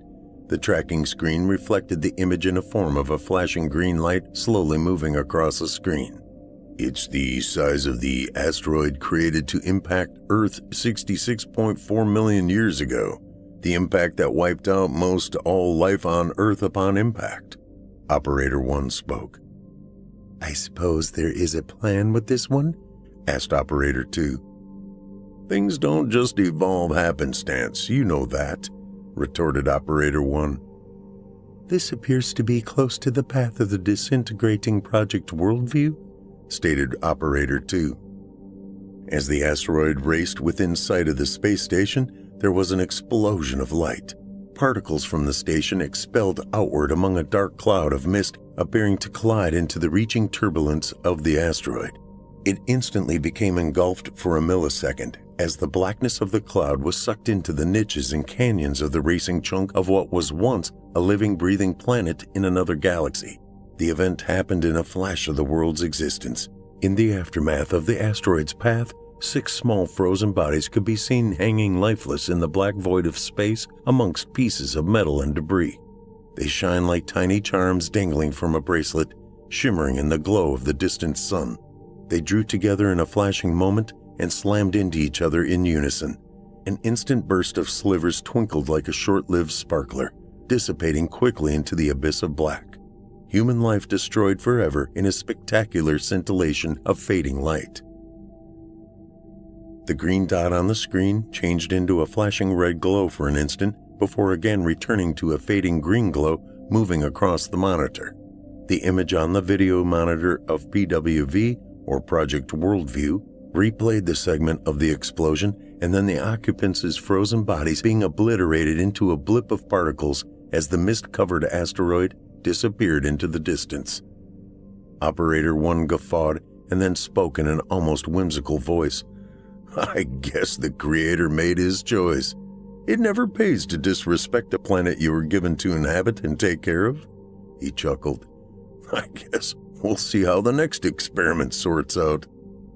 The black hole in the distance slowly pulled the debris into its path, slowly sucking, tumbling end over end as it disappeared from existence. A natural vacuum cleaner erasing any memory of mankind's existence and its failing disgrace into destruction. The pounding rhythmic drive of Queen's 80s hit echoed throughout Earth's previous home in the Creator's universe until dimming into silence. "I suppose you are correct," replied Operator 2. "Another one bites the dust."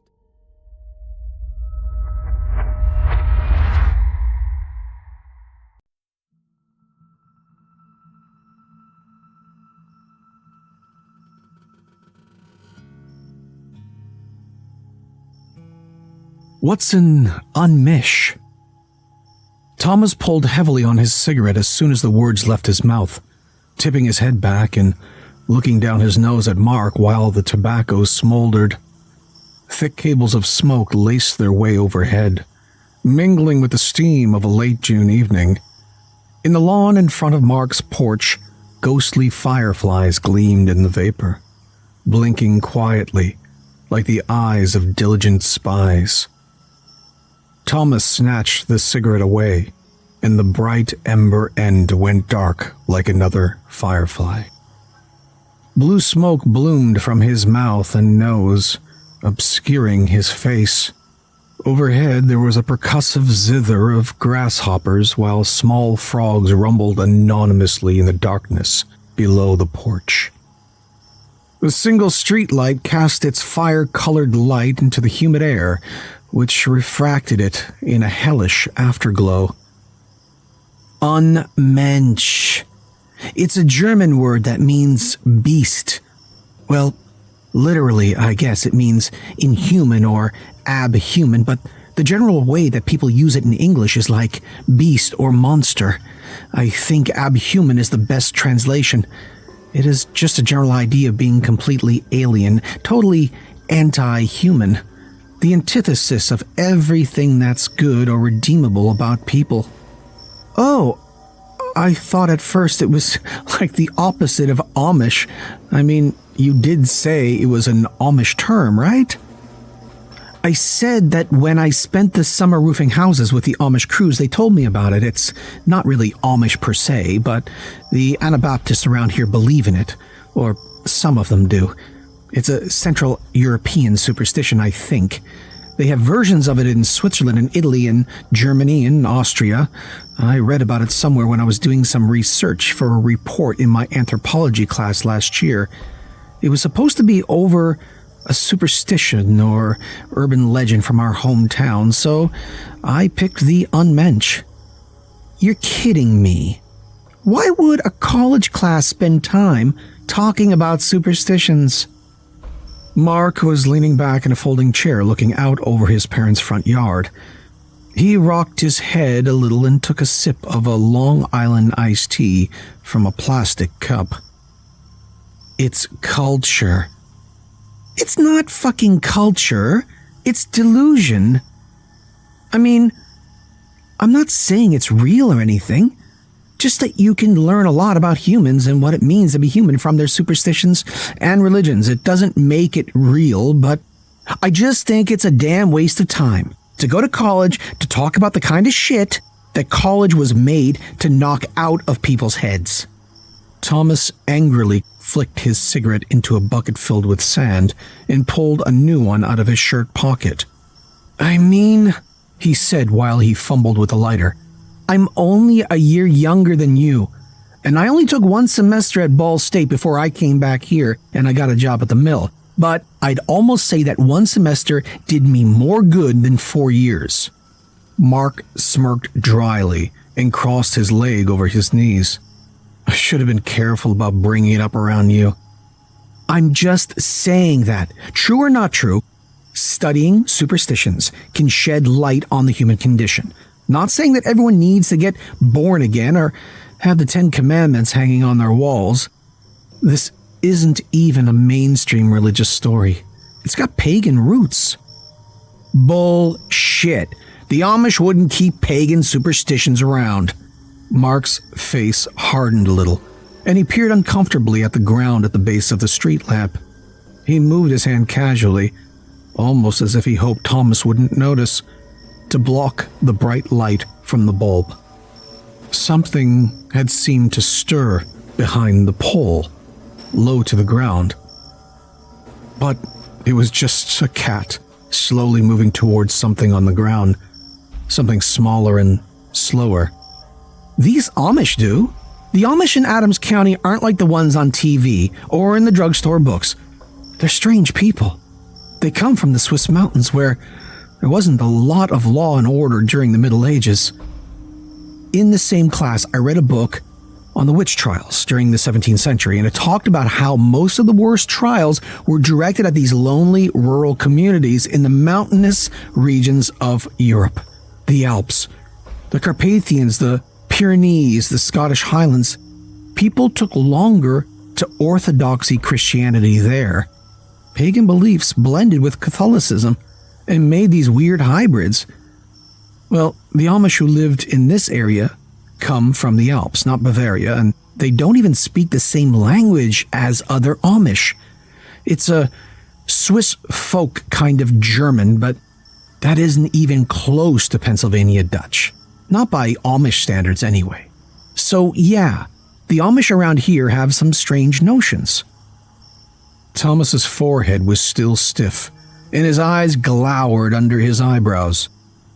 "Whatever," he said after taking another long pull and letting the smoke dissolve into the steamy night air. "I don't want to get into this with you tonight. Not after you just got back from school." Mark peered into his cup, tapped the bottom, set it down, and stood up, walking across the porch to a small cooler.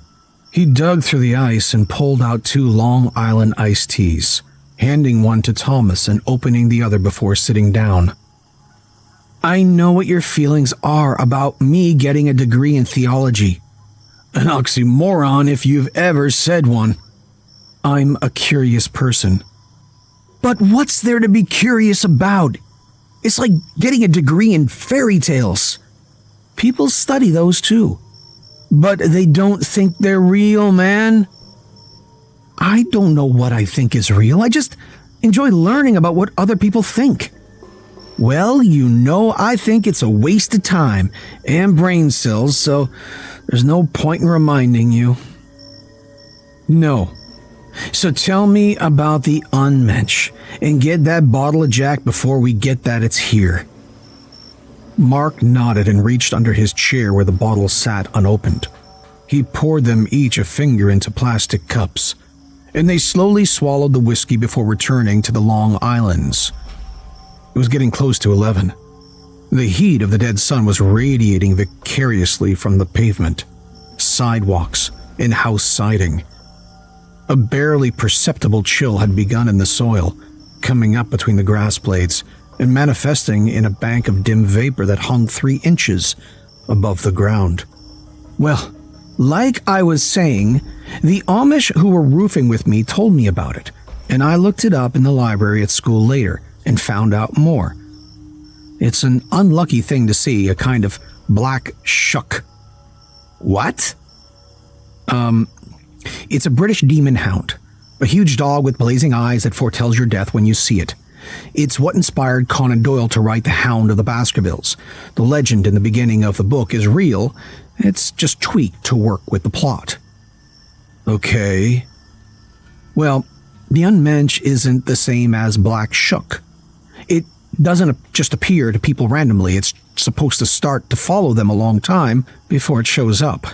And it's not an enormous hound, it's a coyote, a small black coyote with dead white eyes, sightless, white eyes that glow like 2 pearl buttons in candlelight, and, well, that's the idea, that it attaches itself to people who it has sympathy with.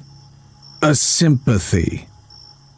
Yeah, people it sees itself in. People who are unmenschlich themselves, people who are somehow disconnected from the people, the community, the culture around them. People, outcasts or rebels who haven't or can't plug into the general stream of humanity.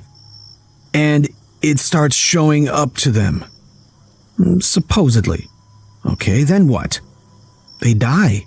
Somehow it overtakes them, the idea that it's inside them to begin with, or that they're inside it, and that it's not so much a haunting as a recognition. Sometimes they commit suicide or drink themselves to death or get into fights with groups of violent men. In the Middle Ages, a lot of times they would just wander off to the woods and never come back. Some of the more modern urban legends have them overdosing or driving off the road at night. Anyway, that's what I was thinking of when you asked me what was making me nervous on the walk back from the restaurant. Good Lord. You have to be shitting me. You thought you saw a ghost dog. Mark smiled and stretched his bare feet towards the street. It's not a dog, it's a coyote. Even stupider. On both accounts. Whatever, man. You know, we'll always be buds. Have been for 16 years.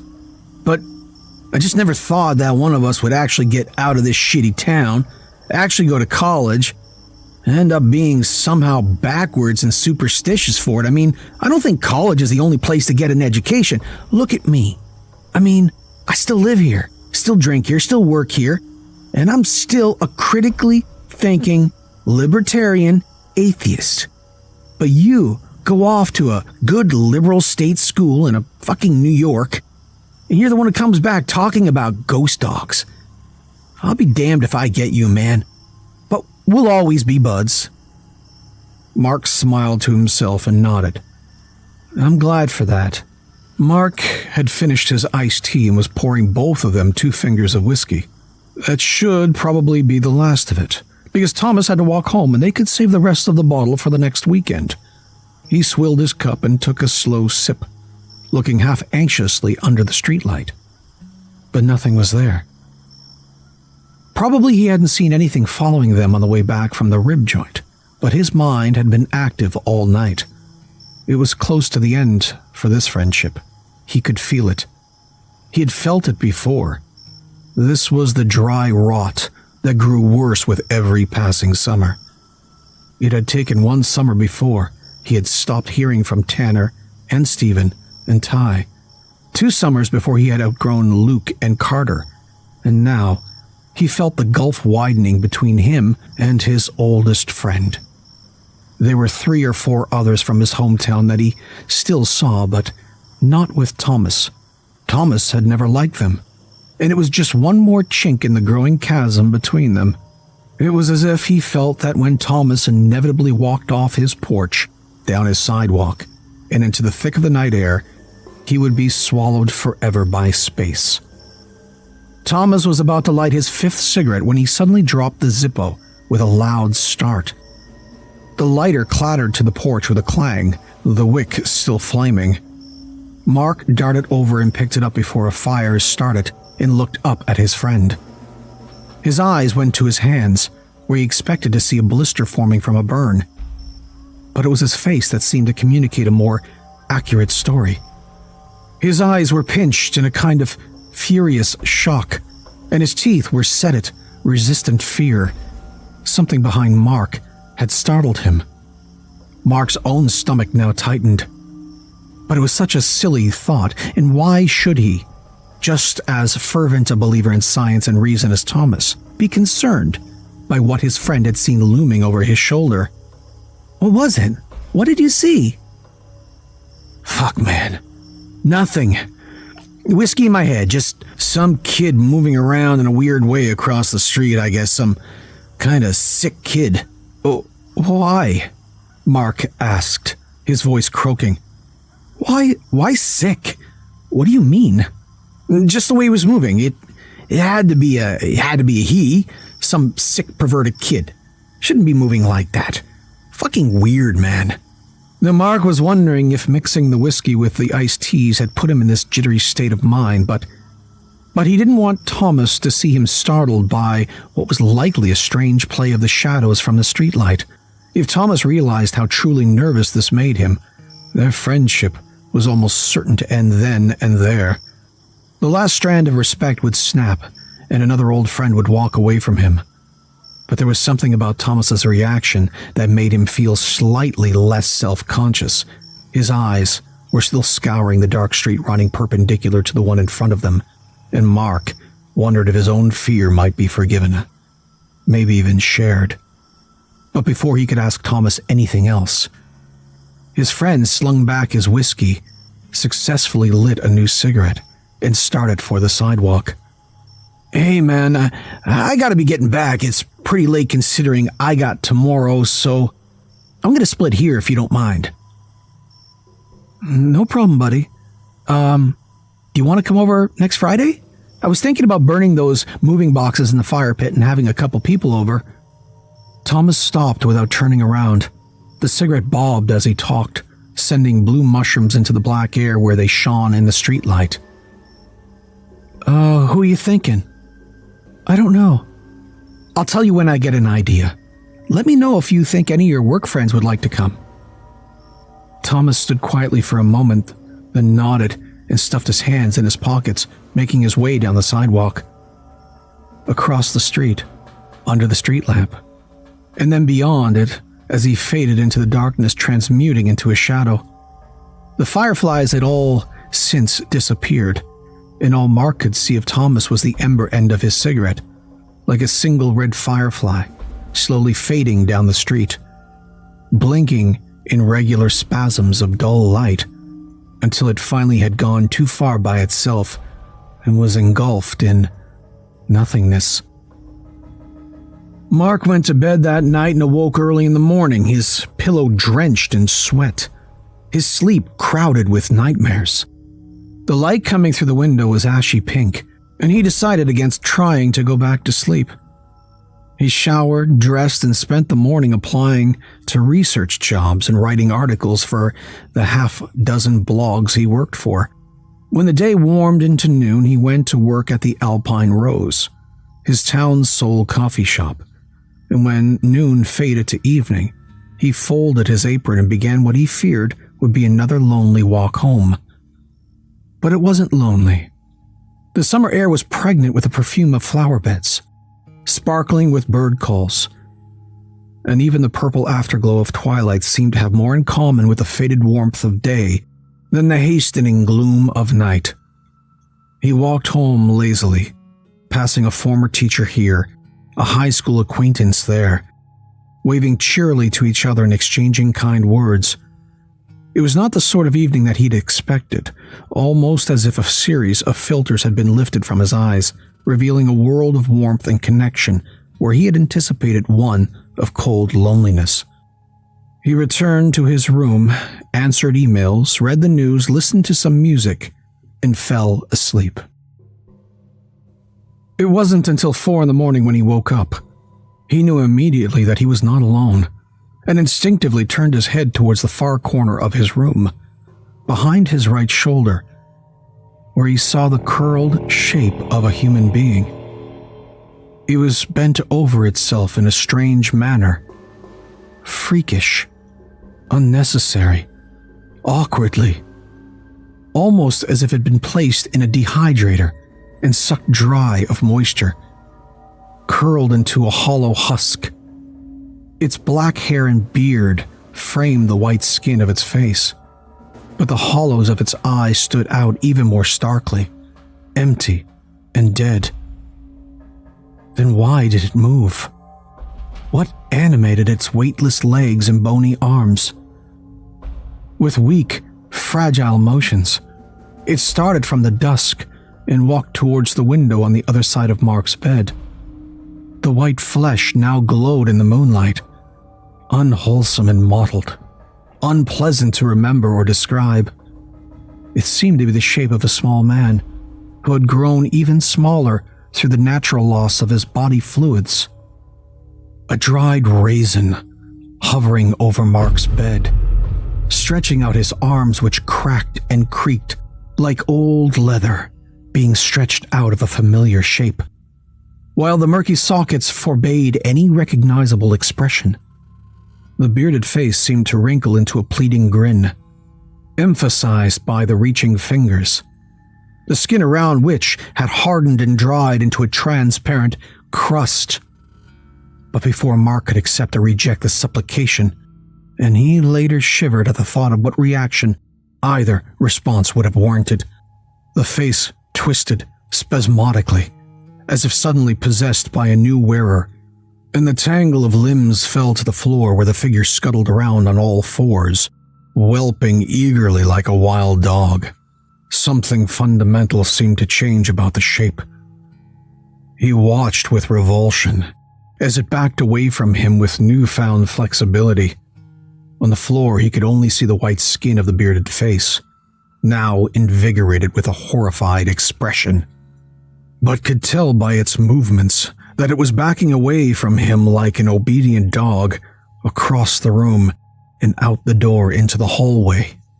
All he could see in the darkness, though, was the white mask of horror slowly being dragged, sucked into the darkness of the hallway, receding as if failing irretrievably down the shaft of a bottomless well. Mark would later not be able to remember if he fell back asleep, if he had ever woken up. Was it a dream or a memory? Or if he had stayed awake until dawn. He had the impression of this experience branded into his consciousness, but had no memory of the preceding 4 hours. Only when he arrived at the Alpine Rose to open at 8 did he return to his own mind, and he wasn't sure if he should be horrified, confused, angry, or forewarned. What had happened was a mystery, but it seemed to mean something to the deep hidden organ of his spirit, and he reacted to it, not as if it were a nightmare or a narrow escape from a horror, but as if a friend had whispered in his ear a warning. His nerves were steady and alert, his vestigial animal soul prickled with paranoid sensitivity. And then the morning passed into noon, the noon passed into evening, and the night brought him a long and delicious sleep, uninterrupted and, so far as he knew, unaccompanied. The days faded into the nights, and the nights grew into days, and an entire week passed before Mark had a reason to remember his nocturnal visitor. He spent the mornings and afternoons working at the Alpine Rose, and spent the middays and evenings writing and applying for work. During his lunch break on Friday, he heard back from a museum in Louisville that was interested in hiring him as a researcher and guide. The pay was not tremendously impressive, but it came with insurance and the possibility of advancement if he was willing to work hard and commit himself to their mission. It was a coup for an underemployed theology major living with his parents, and he quickly agreed to an interview the following Monday. He cheerily returned to work at 3 and came home to Thomas on his porch at 9 o'clock. The days were getting longer. The sky was still a vivid melange of plum, pink, and scarlet, with the heavy blues of night steadily coming in from the east like a gathering storm. "It's good to see you, man." Thomas's face was somehow more pinched and gaunt than it had been at their last parting. He seemed anxious and out of place. "Who's all coming?" "To what?" "Your fire." "Ah, damn. I completely forgot about that. You still down?" Well, I might actually need those moving boxes still, but my dad cut down some dead limbs from the silver maple out back, and we can use those." "Moving boxes?" "Well, that's what I was going to burn before. But, hey, I think I might be getting a job in Louisville." Thomas's eyes seemed to grow narrower. Being a priest? The degree is in theology, but that doesn't make me ordained, so no, as a researcher for the museum. Like the Creation Museum? No, man, I'm not like that, you know? I might be more interested in the non-material part of the human experience, but it doesn't mean I think fossils are a trick or that evolution is a deep state conspiracy. No, it's like a history museum. They like my research background, and I'm going to interview with them on Monday. I help them catalog documents and transcribe letters if I get it. Thomas seemed to be restraining a glare. He looked off into the eastern sky, then quickly turned to the ground. I'm not working at the mill no more. Why? Layoffs. Ah, shit, man. I'm sorry. It's fine. I think Jenny can get me a job at the bar. They need work there. Everyone needs work around here. That's true. Yeah, everyone's hiring, just not the mill or the factories out of town. I could go back to Subway, too. Or the Alpine Rose if I get the Louisville job. I'll tell Glenda that they should consider you before they post it. Thomas looked up at him with a snake-like glare, like a sentry at the Alamo watching a casual visitor pack up and ride off to 5-week stay at a health resort in the Catskills. I'll be fine. We doing this fire? Mark nodded and went inside for a lighter and newspaper. The backyard faced the very outskirts of the town. A few houses' lights peered through the dusk. But behind them stretched a relatively unbroken field of corn, girded in by rows of monstrous shaggy trees in the distance. A shallow pit in the middle of the yard was ringed with large stones dug up by farmers and thrown in the ditches. Mark's dad had carefully turned them into a tidy ring, and over time their inside-facing portions had grown black with soot, while the outside-facing halves still gleamed in shades of rose and umber. Mark made a pile of newspaper balls in the bottom of the charred pit, leaned a dozen or so twigs and sticks in a teepee around the pile, and steadied 5-foot-long sections of the maple branch in a larger teepee around the hole. While Thomas watched quietly from a lawn chair, he lit the paper and watched the flickering tails of flame turn into a snapping fire. Mark reached beside him and picked up the weeks-old bottle of whiskey, still 3/4 full, and handed the bottle to his friend, while he settled into the chair beside him. The two watched the flames solemnly, each keeping an eye to the darkness that prowled around them. High in the purple sky above them was Venus, lonely and isolated in the as-yet starless sky, drifting like a solitary firefly, fading into colorless space. You could go back to school, you know. The question came out of the silence like an uninvited guest. I'm still paying off the debt from the semester I took. That was 2 years ago. I didn't make a lot at the mill. I won't make more at the bar. You can get scholarships. And do what? Study science. Study physics. Listen, I like watching YouTube videos about science, but I'm terrible at math, and I don't like writing papers. No, it's a hobby, not a career. I'll be fine. It'd be kind of fitting if you had your degree in physics, and I had mine in metaphysics. You know, have you ever thought you like that stuff because you can afford to wonder about things that aren't material? That's all I have. Maybe when I have a job sitting on my ass all day, I'll get bored enough to wonder about the afterlife and the spirit world and ghost dogs. But until then, I'm just worried about paying my rent, not getting my truck repoed. Maybe that's why I'm the atheist and you're wasting your time thinking about non-existent universe outside this one. Besides which, maybe that's the last thing I want to worry about. Mark shifted in his chair and looked over at his friend. The last comment croaked in his voice, and in the firelight, he saw that his eyes were large and shining, like a deer who can hear the hounds afield. What do you mean, hell? Or something like it. Maybe not hell the place, but hell the experience. Experience? Yeah. Oh, like maybe it's not the thing you go to after you die, or if you've been bad. Maybe it's the thing that lives in you and eats you up and sleeps in your bed and follows you to work. Maybe it's not a punishment. Maybe it's a condition. What, like sickness? Like an infection? His eyes were no longer on the fire. They looked beyond the fire, and his voice came from the side of his mouth now, as if his attention was divided between Mark and something on the other side of the fire. Something moving back and forth, slowly and intentionally, like a lion guarding its meal. Mark grabbed the whiskey and took a long gulp of it, hoping to relax his nerves and maybe bring the light of humor into his twilight mind, but it didn't seem to help. What do you keep looking? And then suddenly, he thought he saw it. Small, oddly proportioned, hybrid, dwarfish, misshapen. But no. It was maybe a cat chasing prey. Maybe. No, it was nothing. Just the morphing shadows of the fire moving erratically in the breeze. He looked off to the side.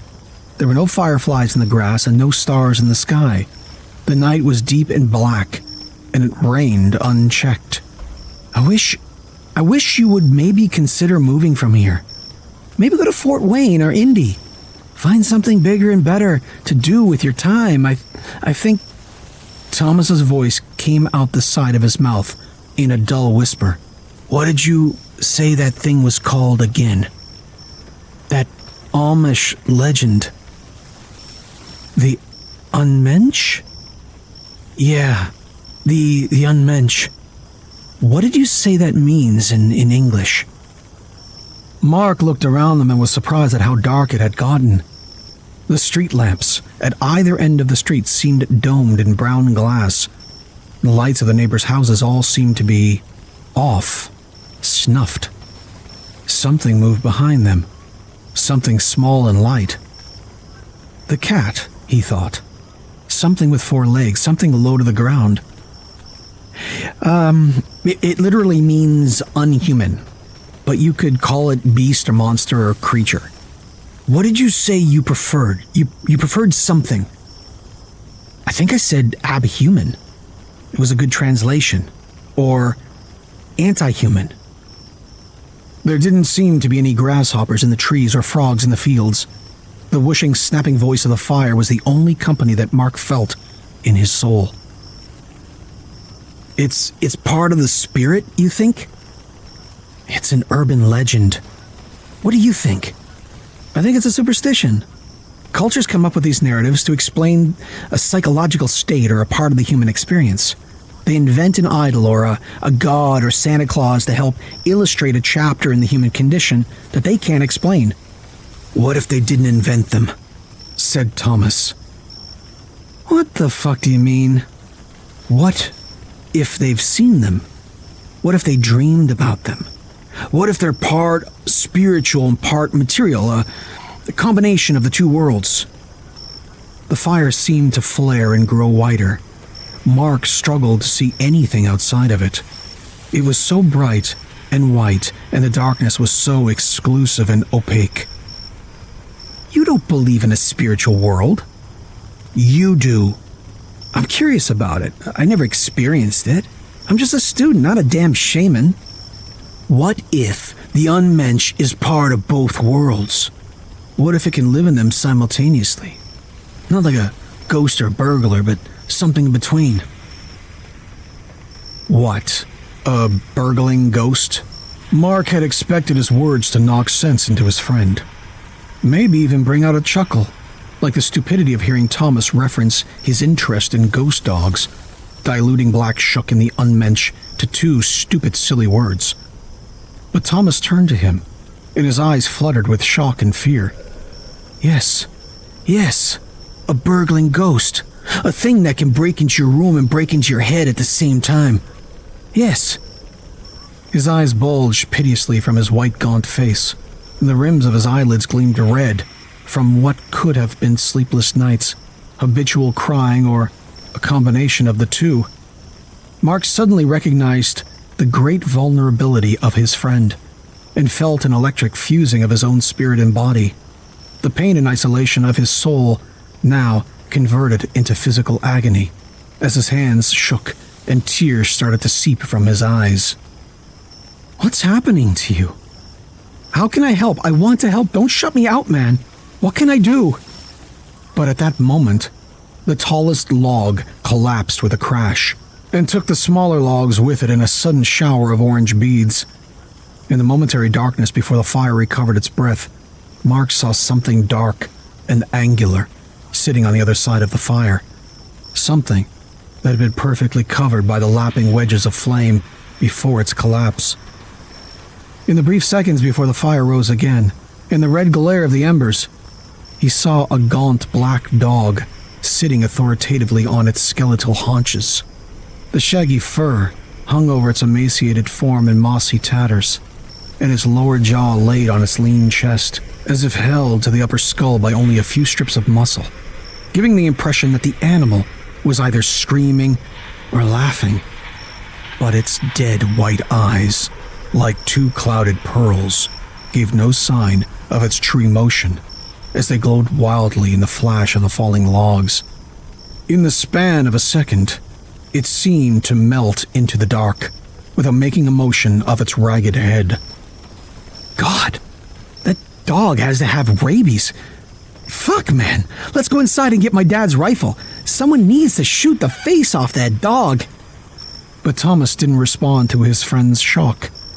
He seemed to have been staring through the fire into those pearly eyes the entire time. It's not a dog. Dogs don't have tails like that or ears like that. That's a coyote. But it was black. Coyotes are grayish-brown. There aren't any such things as... He suddenly felt the full force of what he was about to say and stopped his words. It was a freak. A disgusting freak. Sometimes they breed with dogs. A black lab bred with a coyote. It should be crushed or put to death. Its eyes. Mark stopped again. Thomas was staring into the distance towards the street lamp. Beyond the street lamp and into the shadows. His eyes were wide and unmoving, pleading even, as if he were conducting a mute negotiation with something across the street in the shadows. I'm sorry I ever brought up the unmensch. You're right. This is a material world. There's no sense in even discussing superstitions, not even to joke about them. Why should we sit here and talk about whether purple dragons exist and when there's no proof of them? You were right. Let's stick to science from now on. I'm glad the job is with the museum and not a seminary. A career in facts and reason will be good for me. I've been living in a purely speculative world and it's rubbed off on you. I can see that I've had a bad impact on you this week. I'm sorry about that. Let's go inside. I'll get that rifle just in case that dog comes here again. Let's go inside and watch TV. Thomas's unblinking eyes welled over, and he stood up unsteadily. The brown glow of the street lamp did little to cut through the dense murk behind it. No light, Mark thought with a shiver, could illuminate its secrets. Thomas didn't hear him, though, because he slowly rose from his lawn chair and took a wobbly step away from the fire. Hey, man, where you going? His eyes were fixed on the darkness on the other side of the street lamp, which suddenly seemed to take on the role of a border marker, a checkpoint between two worlds. I should go home. I've had too much to drink, and I need to apply to jobs in the morning. Don't go. I have to. Something furious and impatient was boiling inside of Mark. He resented Thomas's weakness, his lack of spirit, lack of imagination, lack of will. Damn you, you don't. I do. You don't have to do anything. It's not outside of me. It's part of me. It is me. I see myself. It's not an infection. It's a cancer. It's not an invasion. It's a rebellion. What the hell does any of that mean? Stop walking away, man. The fire is almost dead. Mark turned and saw that the streetlight was indeed the only remaining source of light around them. The red molten glow of the expiring embers were growing duller by the moment. The cornfields were now indistinguishable from the cloudy night sky. Dead, black space bloomed and yawned around them, impossible to measure or understand or cull. What the hell was making everything so dark? "You can come inside with me. Stay the night." I don't feel too good. I want to go home. You're not going home. You're going to that. I don't know what you mean. I need to go. I need to. I can't stay anymore. I can't be here anymore. Why can't you just come inside for a few minutes? Have some ginger ale and crackers if you aren't feeling so hot.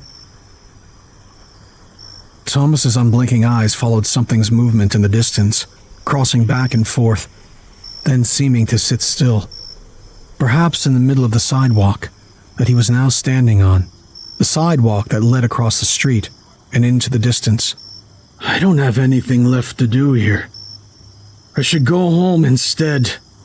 Mark squinted into the opaque murk into which his friend seemed destined to be enfolded. Was something sitting there waiting? Was it just the fire hydrant on the curb? Was this an excuse?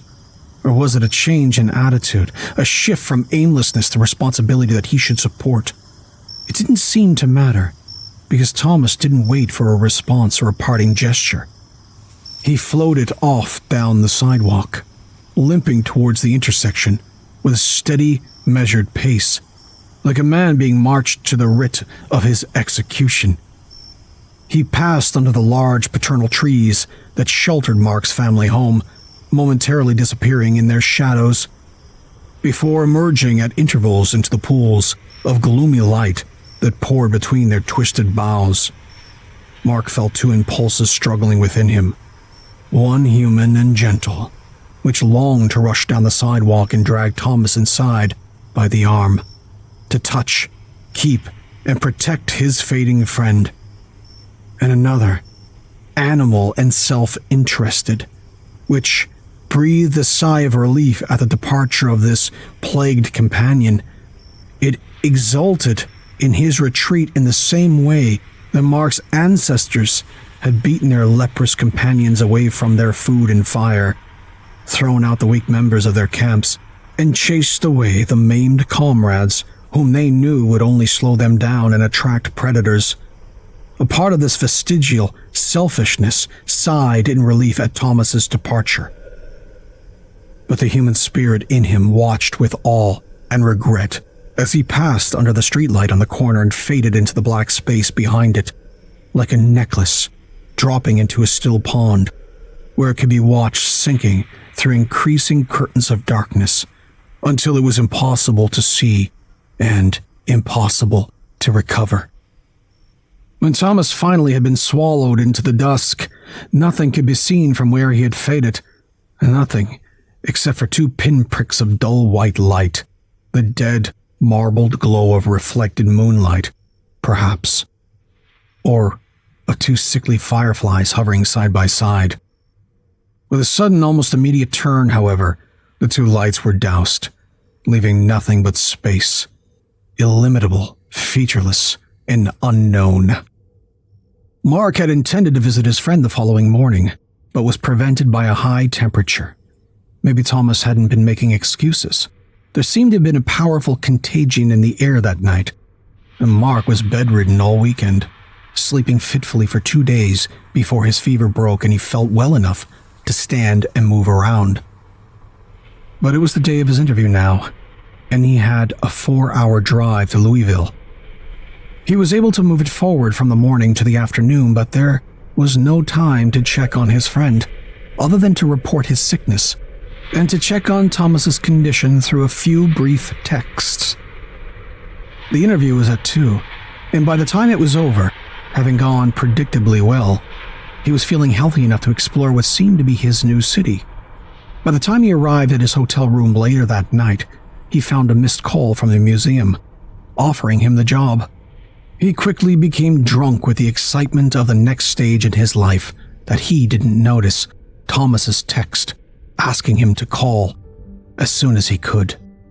When he finally did see it, He was in the middle of the apartment hunting and assumed that the need had probably passed. It had been 2 days since the text had been sent, and after a week, his parents drove down with all his clothes and luggage in their van. He wouldn't return to his hometown until Christmas, and even then it was a short evening spent at home before the entire family decamped for his grandparents' farm in Ohio, where they spent Christmas Eve, Christmas Day, and Boxing Day. He drove back to Louisville from Dayton, and he didn't see his parents' home again until Easter. He was reminded of Thomas abruptly when his parents gloomily mentioned that he was a missing person, that he had apparently been evicted from his apartment sometime around Halloween because of a drug habit that proved impossible for the landlord to tolerate, that he'd been arrested twice that autumn, that he'd been released from jail sometime in January, and that he hadn't been heard of or seen since then. Thomas's mom had been dead for years, and his dad, an alcoholic veteran drawing Social Security, was barely more settled than his son. So what little search there was for him hadn't been particularly spirited. Indeed, it was more of a general awareness that if someone should see him, they should tell him that he was being looked for. Other than that, no one was worrying too much about a 23-year-old opioid addict who had chosen to step outside of the town's social parameters. It was as if he had walked beyond the city limits and had been erased from the collective consciousness of the people who had watched him grow up. It was as if he had broken some unspoken code and had been banished from the memories of his neighbors and classmates. The shunning spirit of the old order Amish still lurked in the DNA of the town's Mennonites, and while they drove cars, wore shirts, and had internet connections, their souls were quick to shun and slow to forgive the weak members of their parish. The search continued in their words, but their hearts had long ago delivered him to the demons as a sacrifice for their community's greater good. Eject the sinner, shun the outsider, watch the borders and repel the invaders. The winter that year was unusually cold and vicious, even for northern Indiana.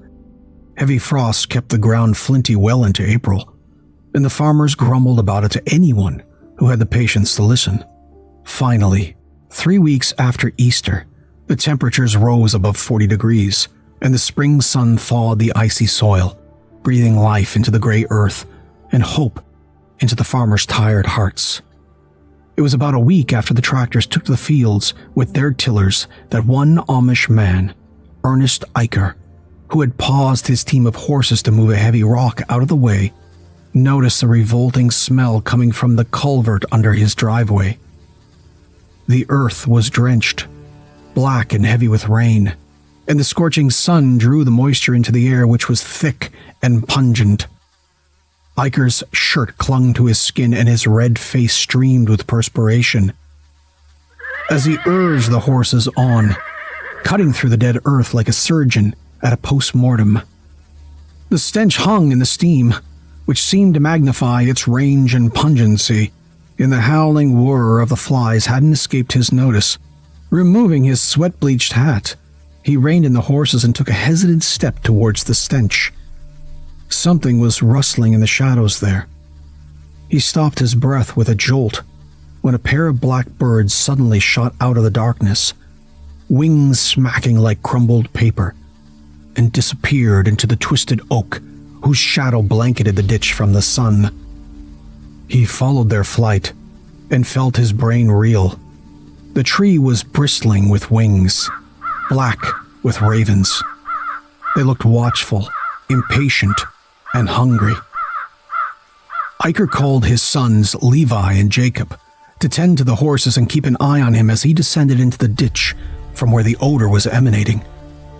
They barely kept an eye on the horses, all the time watching their father while breathing out of their mouths. When Ernest returned, his face was gray and his beard dripped with traces of vomit. They sent his daughter, Rosemary, with a speedy two-wheeled cart to town, where she summoned the police and the ambulance.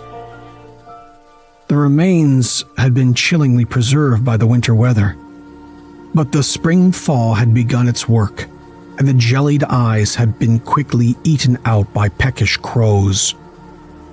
What remained was the emaciated, bent corpse of a bearded man with deathly white skin, tight and membranous over the jutting bones. He didn't carry an ID, and while he sported a black beard, the Amish assured the police that none of their number had been missing. This, and the presence of a mustache on his mummified lip, assured the authorities that he was an Englisher. After a short interview, Ernest returned to tilling his field, but he didn't leave the scene of the discovery behind him. A week later, word was spreading from one Swiss-German homestead to another that Ernest had seen something when he descended into the ditch and peered into the dusky culvert. He had, they said, seen a coyote crouching beside the corpse, peering into its hollow sockets. This naturally was no strange sight. A coyote could be expected, as a carrion scavenger, to take interest in a putrefied body.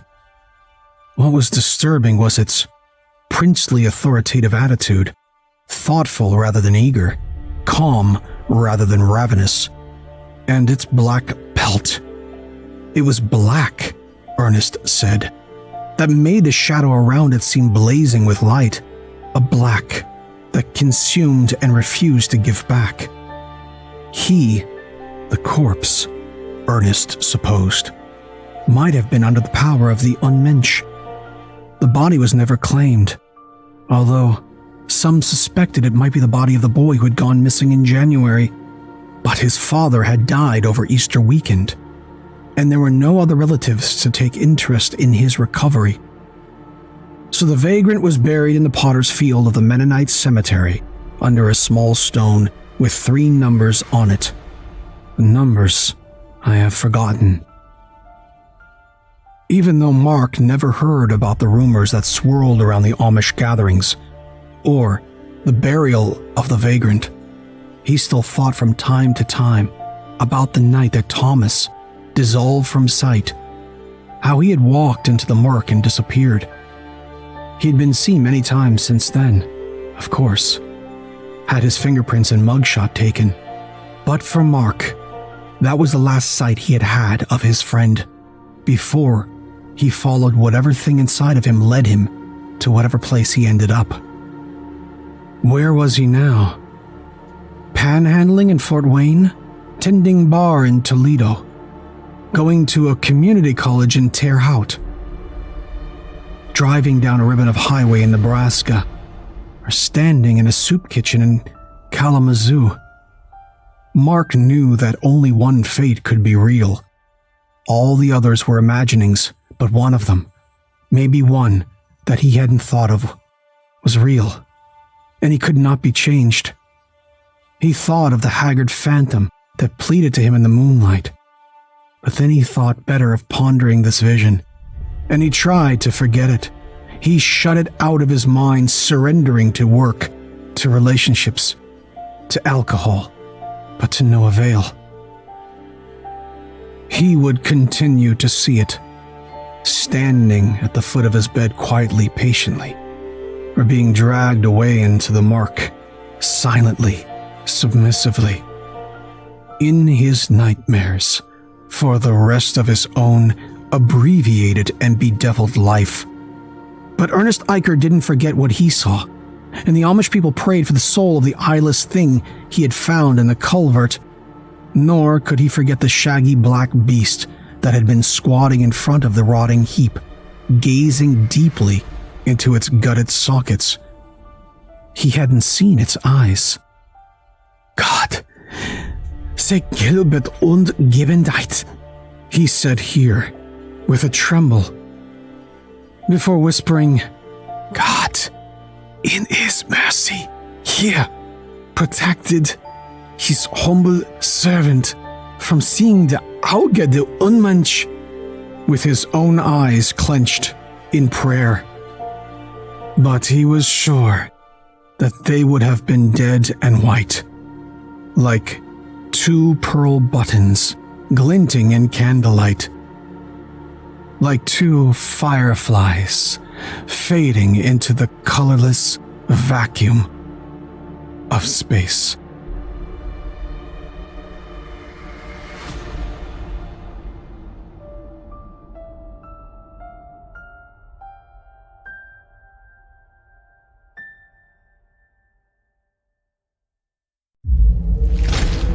Chilling tales for dark nights.